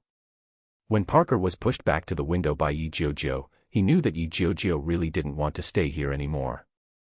He reluctantly got his body out of the window and turned around and said. Yi. We are still friends and close comrades, right? Hearing this, Jiujiu felt a thrill all over his body, feeling full of sexual feelings. He hurriedly dismissed this thought from his mind, reached out and slapped Parker's butt that was raised due to bending over. After a crisp sound of pop, Jiujiu said harshly. Yes. Parker. We are best friends and comrades who will never leave. Let's go, I want to sleep. After being slapped by Jiujiu, Parker didn't feel angry at all. Instead, he laughed happily, because he thought that only true friends would make such an intimate gesture. He got out of the window and ran towards his home without hesitation. Go. Looking at Parker's red and blue back as he left, Jiujiu smiled helplessly and muttered. Still a child. After saying that, Jiujiu returned to the bed and went up. Only then did he have time to open his panel and check. Name, Jiujiu. Age, 16 years old. Occupation, mechanical hunter. Level 12, 1000/12,000. Attributes. Strength, 8. Vital strength, 8. Intelligence, 14. Spirit, 14. Agility, 14. Speed, 22 meters per second. Energy, 1400, 14 points/minute recovery speed. Occupational talents and skills. 1. Intermediate Combat Master. 2. Intermediate Mechanical Master. Pet, Mechanical Dog War Wolf *2. Mount, Chasing Wind. Special Space, Mechanical Manufacturing Space 1000 square meters, Traps *30, Spider Silk, Mechanical Flies *10. Drawings, Mechanical Dog Modified Weapon Drawings *1. Special Permissions, 0. Note, Time Travel Function remains 0 times. Feeling the power increase to 8, Jiujiu checked the newly acquired Mechanical Dog Modified Weapon Drawings. In fact, there is no big change in the drawings this time, but there is an extra barrel that can fire bullets in the mouth of the mechanical dog. Don't underestimate this gun barrel, because the system's black technology does not need to consider that the barrel of the mechanical dog will turn red and hot due to long-term shooting. As long as there are enough bullets, the mechanical dog can be transformed into a long-lasting high firepower turret. Wanting to see what the mechanical dog looks like after the modification, Jiujiu immediately put his mind into the mechanical space and transferred both werewolves from the pet space to the mechanical space. After using a lot of materials and half of the energy, a brand new mechanical dog came out. Now werewolf number 1 and number 2 look the same as before, but as long as they open their mouths, a gun barrel will appear in their mouths. As long as the werewolf accepts his orders, it will shoot at targets within 100 meters at a speed of 20 bullets per second. 097 Coulson appears at school. What makes Jiujiu even more satisfied is that what Wolf Warrior needs for shooting is not ordinary gunpowder bullets, but energy bullets made entirely of energy. Search TWKAN on Google. Of course, with the addition of such a large energy consumer, Wolf Warrior can now store 300 energy at a time. Simply speaking, Jiujiu's current energy limit is 1400, but his recovery amount per second is 14 points, which is enough for 2 wolves. Among them, 100 energy is the energy that Wolf Warrior needs daily, and the remaining 200 energy is equivalent to 20,000 energy bullets. In other words, 200 energy will be converted into 100 times the bullet storage capacity in the Wolf Warrior's body. Of course, this is not the limit of Wolf Warrior. Jiujiu believes that as long as he gets the blueprints in the future, he can continue to upgrade Wolf Warrior and gain more powerful abilities. In the space, let Warrior 1 and 2 shoot a 10mm thick steel plate as an imaginary target. The result was very satisfying to Jiujiu. Although each Wolf Warrior could only fire continuously for less than 17 minutes with full firepower, this was completely enough. Don't forget, Jiujiu can also replenish energy for Wolf Warriors at any time. In other words, as long as Jiujiu's energy is not exhausted, Wolf Warriors will be 2 never-ending firepower turrets. The power of these energy bullets made Jiujiu even more satisfied. Because Wolf Warrior's energy bullets can penetrate at least 10mm thick steel plates within 100 meters. Such power gave Jiujiu the ability to protect himself in the face of many worlds. After habitually replenishing the energy consumed by the warrior wolf, he transferred it back to the pet space, and Jiujiu fell asleep with satisfaction. The next day, Jiujiu, accompanied by Parker, came to school together. Parker was laughing at Jiujiu's appearance all the way. Without him, in order to make his excuse more convincing, Jiujiu did not clean himself up as before. Instead, he made himself look a little bit sloppy and decadent. His clothes were deliberately wrinkled, his hair was messy, and there was even eye droppings hanging from the corners of his eyes. Not to mention Jiujiu looked like he had insomnia and was under great mental stress. After saying goodbye to Parker at school, Jiujiu looked weak and mentally weak and went straight to the principal's office. Outside the office, Jiujiu reached out and knocked on the door. Amidst the sound of knock knock knock, the principal's voice came from inside. Enter. Jiujiu turned the handle and squeezed in through the half-open door. At a glance, he saw 2 people sitting at the desk opposite each other in the office. The principal was sitting on the office chair facing the door. The person with his back to Jiujiu was a man in a black suit. The man looks very thin. Seeing the back of his head from the back actually gave Jiujiu an inexplicable sense of familiarity, because his hair is not long but very short. Compared with other Americans, this kind of hairstyle is really rare. At this moment, the man with his back to Jiujiu also turned his head to look at Jiujiu. Jiujiu couldn't help but his heart skipped a beat. Fortunately, he was a battle-hardened man, so he showed an appropriate expression of surprise when he saw the men. As soon as the principal saw Jiujiu come in and saw Jiujiu's expression, he couldn't help showing a trace of disgust and said unceremoniously, "You are a student of that grade, why are you so careless about your image?" Hearing this, Jiujiu looked weak and fearful, with a painful expression on his face and said, "Yes, I'm sorry, Principal Dale. I am Jiujiu, yes." Before he finished speaking, Dell interrupted annoyingly. "I don't want to know any more. Go out, fix your clothes and hairstyle, and then come back to talk to me." Jiujiu shrank back in fear, and before the principal could finish speaking, he defended in a low voice with appropriate voice. "Yes, I'm sorry, Principal. I think, I'm not suitable to attend school anymore. My parents just passed away, and yesterday, I met that weird monster again. I can't stand it anymore." After saying that, Jiujiu's face showed all the emotions of pain, fear, and he looked at the principal expectantly, as if waiting for the principal's answer. Hearing this, Dale also showed a hint of fear. Of course, he was not afraid of the lizard monster. After all, there was too much movement last night, and he also knew that the lizard monster was dead. What he is afraid of is that if such a situation occurs again in the school in the future, it will be difficult to explain to the parents of the students.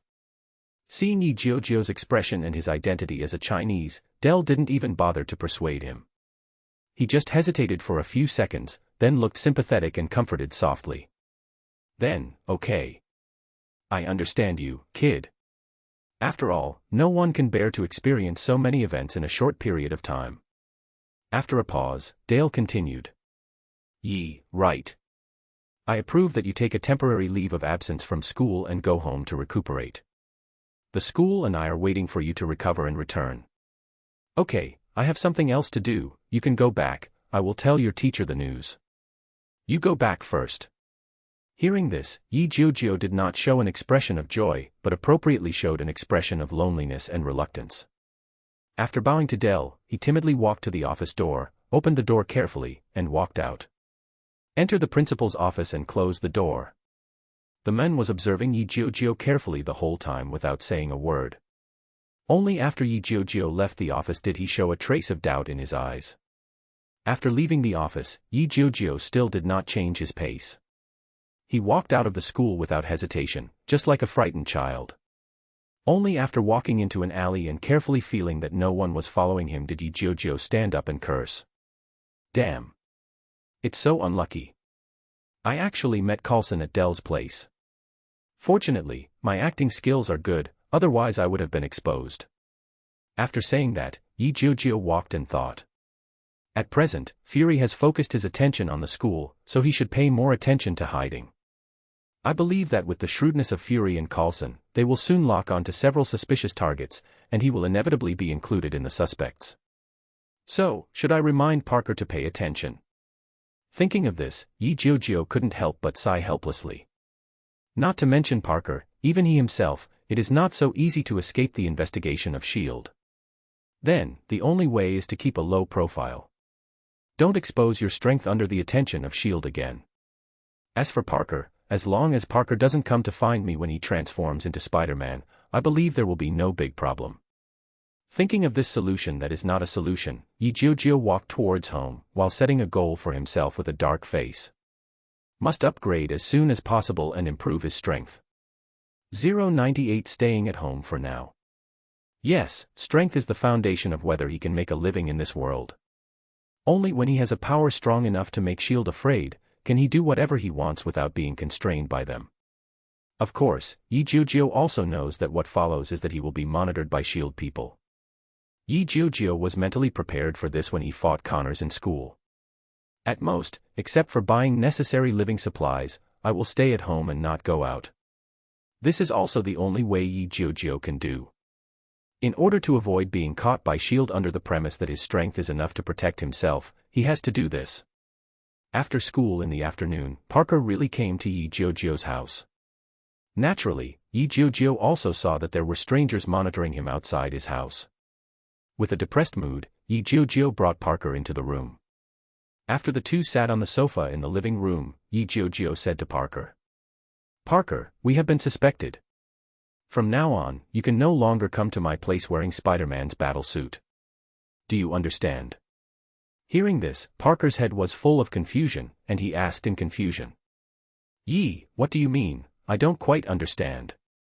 Hearing this, Jiujiu wanted to reach out and knock Parker on the head, thinking. It seems that Parker still knows nothing about the mysterious power of this world. After sighing, Jiujiu finally did not knock Parker, and said helplessly. Today when I went to school to find Dell to drop out, I met a man in a black suit. I have a special information channel and know the identity of that person. He is the most mysterious organization in the United States, the Strategic Defense Reserve Bureau. It's hard to pronounce, right? Don't worry about it. I will refer to them as S.H.I.E.L.D. After a pause, seeing that Parker still had a confused expression, Jiujiu continued. You don't need to know the origin of this organization and what it can do. You just need to know that we are being targeted by this organization. You also know that although I am doing this for the good of this country, I have killed people after all, so you can continue to wear the Spider-Man suit and go out to do justice, and I will hide. Do you understand? After saying this, Parker understood it, and he didn't want Jiujiu, his good friend, to be imprisoned. Although he still couldn't accept that he killed people, he didn't object to Jiujiu killing people with violence, and naturally stood on the side of his good friend. Parker nodded heavily after understanding, and looked at Jiujiu and said seriously. Okay, I understand. After that, Parker returned to his chatterbox mode and asked. So, what are your plans for the future? Are you going to keep hiding like this? Hearing this, Jiujiu didn't want to tell Parker about his secrets.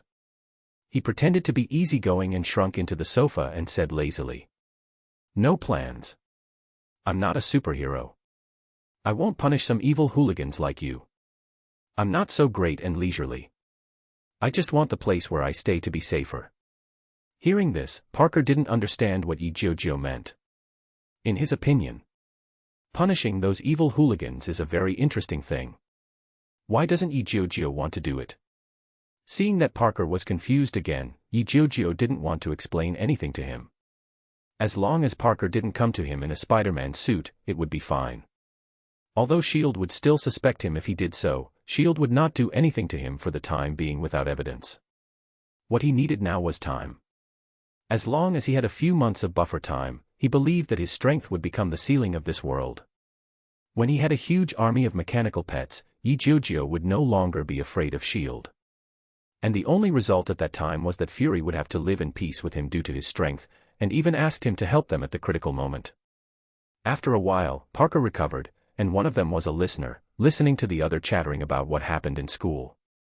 It was not until almost 5 o'clock that Parker was driven out by Jiujiu. Parker reluctantly left Jiujiu's home and returned to his own home alone. In the next few days, Jiujiu stayed at home alone, except that Parker would still come to talk to him after school. Naturally, S.H.I.E.L.D. surveillance of Jiujiu was still not revoked, and Parker was actually among them. After learning that Jiujiu was being monitored, Parker's keen perception also felt that there were people monitoring him around his home. This made Parker restrain himself a lot, and he didn't wear Spider-Man's suit to go out and hang out these days. It's not that Parker is afraid of his identity being exposed, but he is afraid that his own exposure will expose Jiujiu's identity. Jiujiu, who knew that Parker hadn't gone out these days, was still very moved to be honest. Even if Parker didn't say it, Jiujiu still understood that Parker was protecting himself in disguise. A few days passed in a flash, and today is January 31st. It is also the last day of this month, and Jiujiu is in excitement all day. Because, after 12 o'clock tonight, it is likely that it will be the time for his second time traveling through time and space. He doesn't have to stay at home all day doing nothing, and can finally quickly improve his strength through the mission world. After sending Parker off to chat with him in the afternoon, Jiujiu prepared a sumptuous dinner for himself and retreated to his bedroom early. Bored, he finally took out the contact phone that Sky left for him from the space. As soon as the phone was taken out, the screen of the phone flashed continuously. Jiujiu put the earphones on his ears and connected the communication. The next second, Sky's pleasant complaint sounded in the earphones. Damn hidden. It's been so long, you haven't contacted me, I thought you forgot me. Humph. After listening to Sky's complaints, Jiujiu explained. Sky, I think you already know. S.H.I.E.L.D. has noticed me. Do you think I dare to go out at any time like before? After the words fell, the earphones suddenly fell silent. Others may not know what S.H.I.E.L.D. is, but how can Sky, a top hacker, not know? There was a time when she was also noticed by S.H.I.E.L.D. If she hadn't cut off the network in time, she would have been invited to have tea by S.H.I.E.L.D. Sky's slightly rapid breathing came from the headset. Jiujiu knew that Sky was also afraid of S.H.I.E.L.D., so he comforted her. Sky, don't worry about anything. I'm not afraid of S.H.I.E.L.D. at all. As long as I'm careful, they can't do anything to me. You don't have to worry about your safety. I won't expose you. Believe me, we are comrades who can trust each other, right? $0.99. After the earphones continued to be silent for a while, Sky's slightly excited voice came and said. I believe you, Yi. Is there anything you need me to do? I can help you. Jiujiu shook his head when he heard this and said. No need for now, but you can use the cameras around my house to monitor the S.H.I.E.L.D. people. If anything happens, you can also notify me in time. Thank you in advance, Sky. Search TWKAN on Google. Hearing this, Sky, who knew that he was still useful to Jiujiu, breathed a sigh of relief and replied cheerfully. No problem, this is my specialty, isn't it? Just leave it to me without any worries. Hearing this, Jiujiu breathed a sigh of relief and said to Sky. Okay. It's up to you, Sky. If you need anything else, you can tell me and I can send you some money. After hearing this, Sky suddenly became happy. To be honest, she had almost spent the money Jiujiu gave her some time ago. She had long wanted to contact Jiujiu to ask for money, but she was just embarrassed. There was no hesitation at this time, so he immediately told Jiujiu what he needed in the earphone. This made Jiujiu very helpless. He was not interested at all in the items the girl wanted to buy, but now was not the time to give money to Sky. Everything would have to wait until he went to the mission world tonight. Look for opportunities. After chatting with Sky like this for an hour or so, Sky hung up the communication despite still talking. Jiujiu lay on the bed and closed his eyes to rest calmly. He wanted to adjust his state to the best so that he could cope with the next world journey that was about to begin. The time finally reached midnight, and Jiujiu heard the long-lost voice of the system. The host's 1-month time and space travel has been cooled down. Will the host start this time and space travel? Jiujiu got up from the bed excitedly, stood on the ground, and said to the system. I can't wait. Let's get started, system. System. Okay, host. Time travel has begun. Time travel is in progress. Time travel is completed.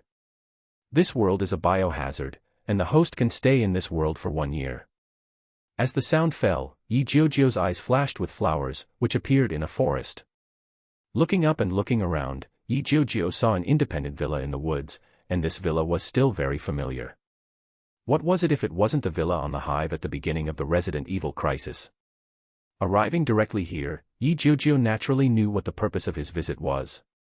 Naturally, the system intentionally allowed itself to obtain intelligent life and the Red Queen. As for the role of the system in allowing him to obtain the Red Queen, Jiujiu also had a vague guess in his mind. Diamond suit, diamond suit, diamond suit. Of course, this can only be verified after getting the Red Queen. Thinking of this, Jiujiu took out his equipment from the space and put it on. In fact, there is nothing else, it is just the anti-stab suit that he has been wearing for a long time, and he still wears the wind-chasing helmet on his face. This is also to prevent being bitten on his neck.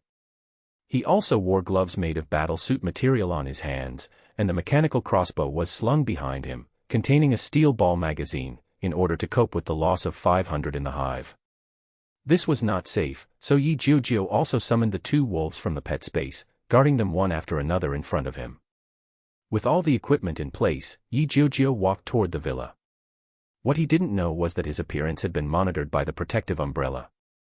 Looking at the unrecognizable Jiujiu and the extraordinary-looking mechanical creatures around him, they immediately attracted the attention of Kane, the senior executive of the umbrella. This was also caused by Jiujiu's habitual thinking. He never thought of this at all.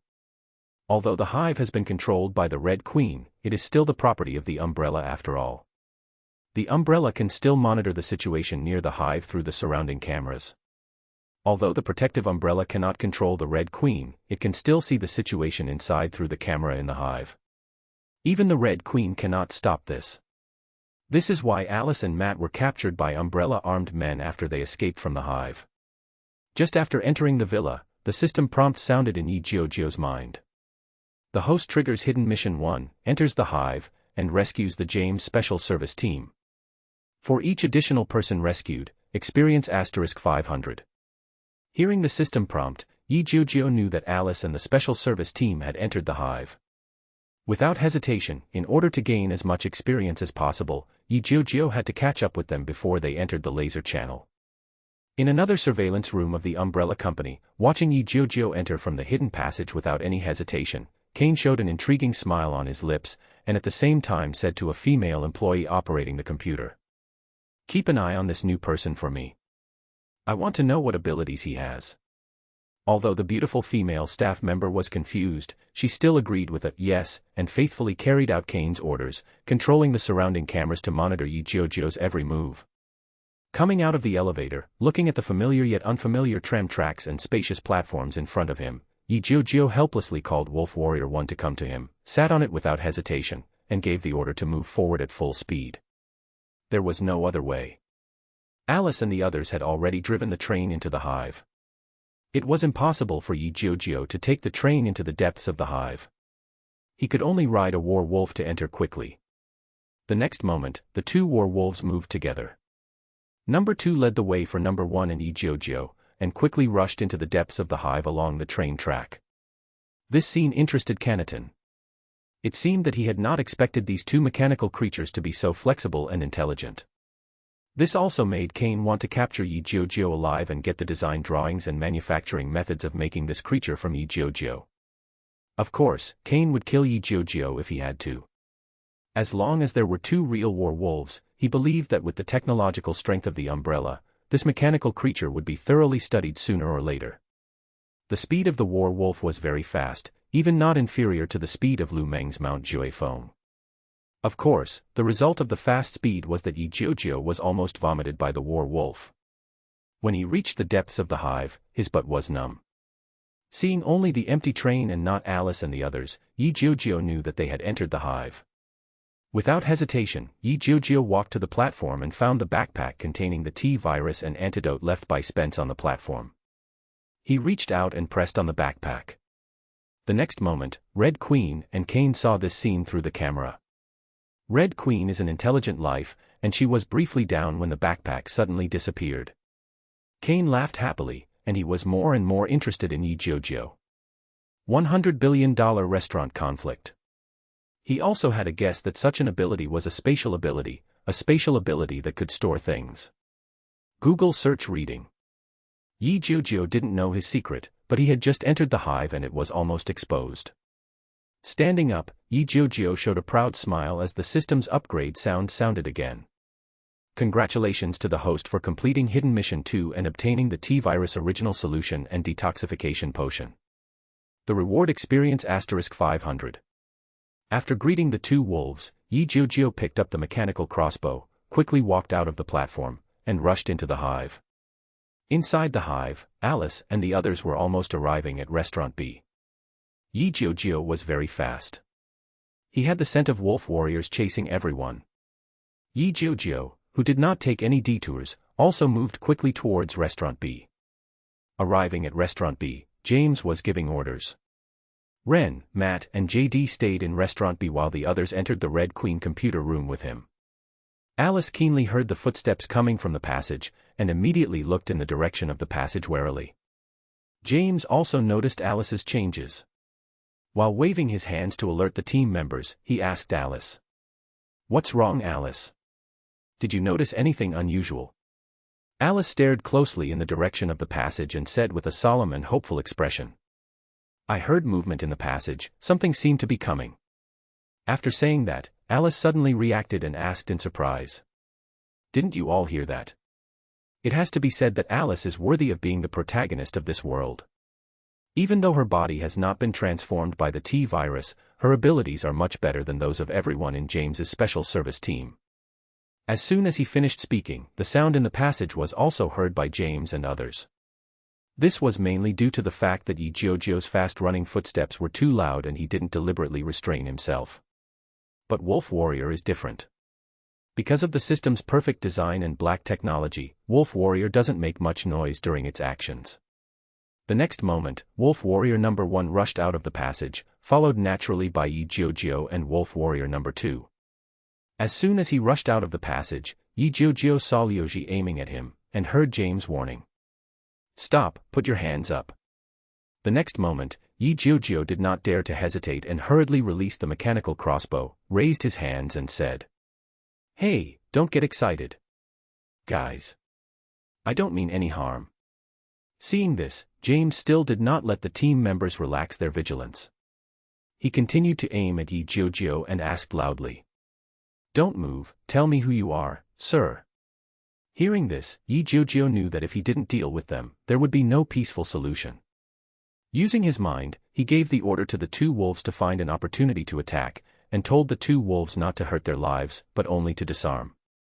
Jiujiu continued to raise his hands and said to James and others, "I'm here at S.H.I.E.L.D.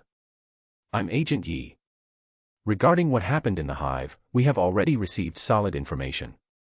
I will tell you what happened here now." After a pause, seeing that James and others were indeed a little confused, Jiujiu continued. "The T-virus studied here has been leaked. The entire laboratory has been sealed by the Red Queen and all the personnel here have been killed. In other words, you have now become the target of the Red Queen's elimination. Do you understand?" Sure enough, as soon as such words were said, James and others immediately became excited. Some were disbelieving, some were furious. In short, the purpose of being distracted was achieved. The next moment, the two wolves moved and rushed out one after another, pounced on the 6 special service members who were holding the loot. Jiujiu also retreated quickly at this time and hid in the passage. Jiujiu's words not only scared everyone present, but also caused the Red Queen to shut down for a moment, and even shocked Kane. The Hive was overcontrolled by the Red Queen and killed everyone. How could he not know? The reason why James' special service team was sent into the Hive was indeed to shut down the Red Queen and bring her out safely. As for this special service team, Kane also plans to kill people and silence them when the time comes. What happened next caused everyone present to scream, and Kane saw a magical scene through the camera. The two wolves rushed forward and rushed into the special service team. All the special service team members did not even have time to fire a shot. James and Ren, who were in the lead, were knocked out by Wolf Warriors number 1 and number 2, and hit the incubator behind them with a bang. After falling to the ground, it took him a long time to pick up the gun, but it was already too late. The two Wolf Warriors moved so fast that no one could react. The 2-meter-long tails behind them were used as whips, sweeping all 4 remaining team members away. Then the two wolves opened their mouths and sprayed out energy bullets, hitting the ground in front of James and Ren, who were still trying to resist, stopping them from shooting to resist. The next moment, Jiujiu also walked in again with a mechanical crossbow and said to the people who were already threatened by the two wolves, "No matter what the situation is, I don't like being pointed at a gun. Okay. It's okay now. Can you listen to me quietly?" After saying that, the mechanical crossbow pointed at Ren, who was still trying to make a small move, and said, "Don't move around, okay? Violent girl, my crossbow, my pet, and the Wolf Warrior are all aimed at you. I think you don't want me to kill you here, right? What do you think?" Captain James. James, who was called out by name, suddenly became serious, loosened his hands holding the gun, raised his hands and slowly stood up and said, "Listen to him, put down your guns." After the order was issued, the team members put down their guns one after another and slowly stood up from the ground. After hesitating for a moment, Ryan still put down his gun, but stared at Jiujiu fiercely. Alice looked at Jiujiu curiously throughout the whole process, but she had no intention of attacking Jiujiu. Until then, she was still in a state of amnesia. After seeing that the situation was finally under her control, Jiujiu shrugged and said, "What I said before is true. Not only you, but I am also on the Red Queen's must-kill list. After speaking, Jiujiu raised his head, looked at the camera on the side and said, "What do you think? Red Queen? Can you come out and meet us?" Hearing this, everyone looked up at the camera curiously. The next moment, the camera projected dense red rays, and soon formed an image of a little girl over 1 meter tall and covered in red in front of everyone. At the same time, everyone heard a little girl's voice saying, "Can you tell me who you are?" "Sir, I didn't find any information about your existence in the system. I'm curious how you know everything that happened here." The appearance and words of the Red Queen immediately shocked everyone present. From the Red Queen's words, they knew that what Jiujiu said before was true, and they couldn't help but feel disgusted with this red figure.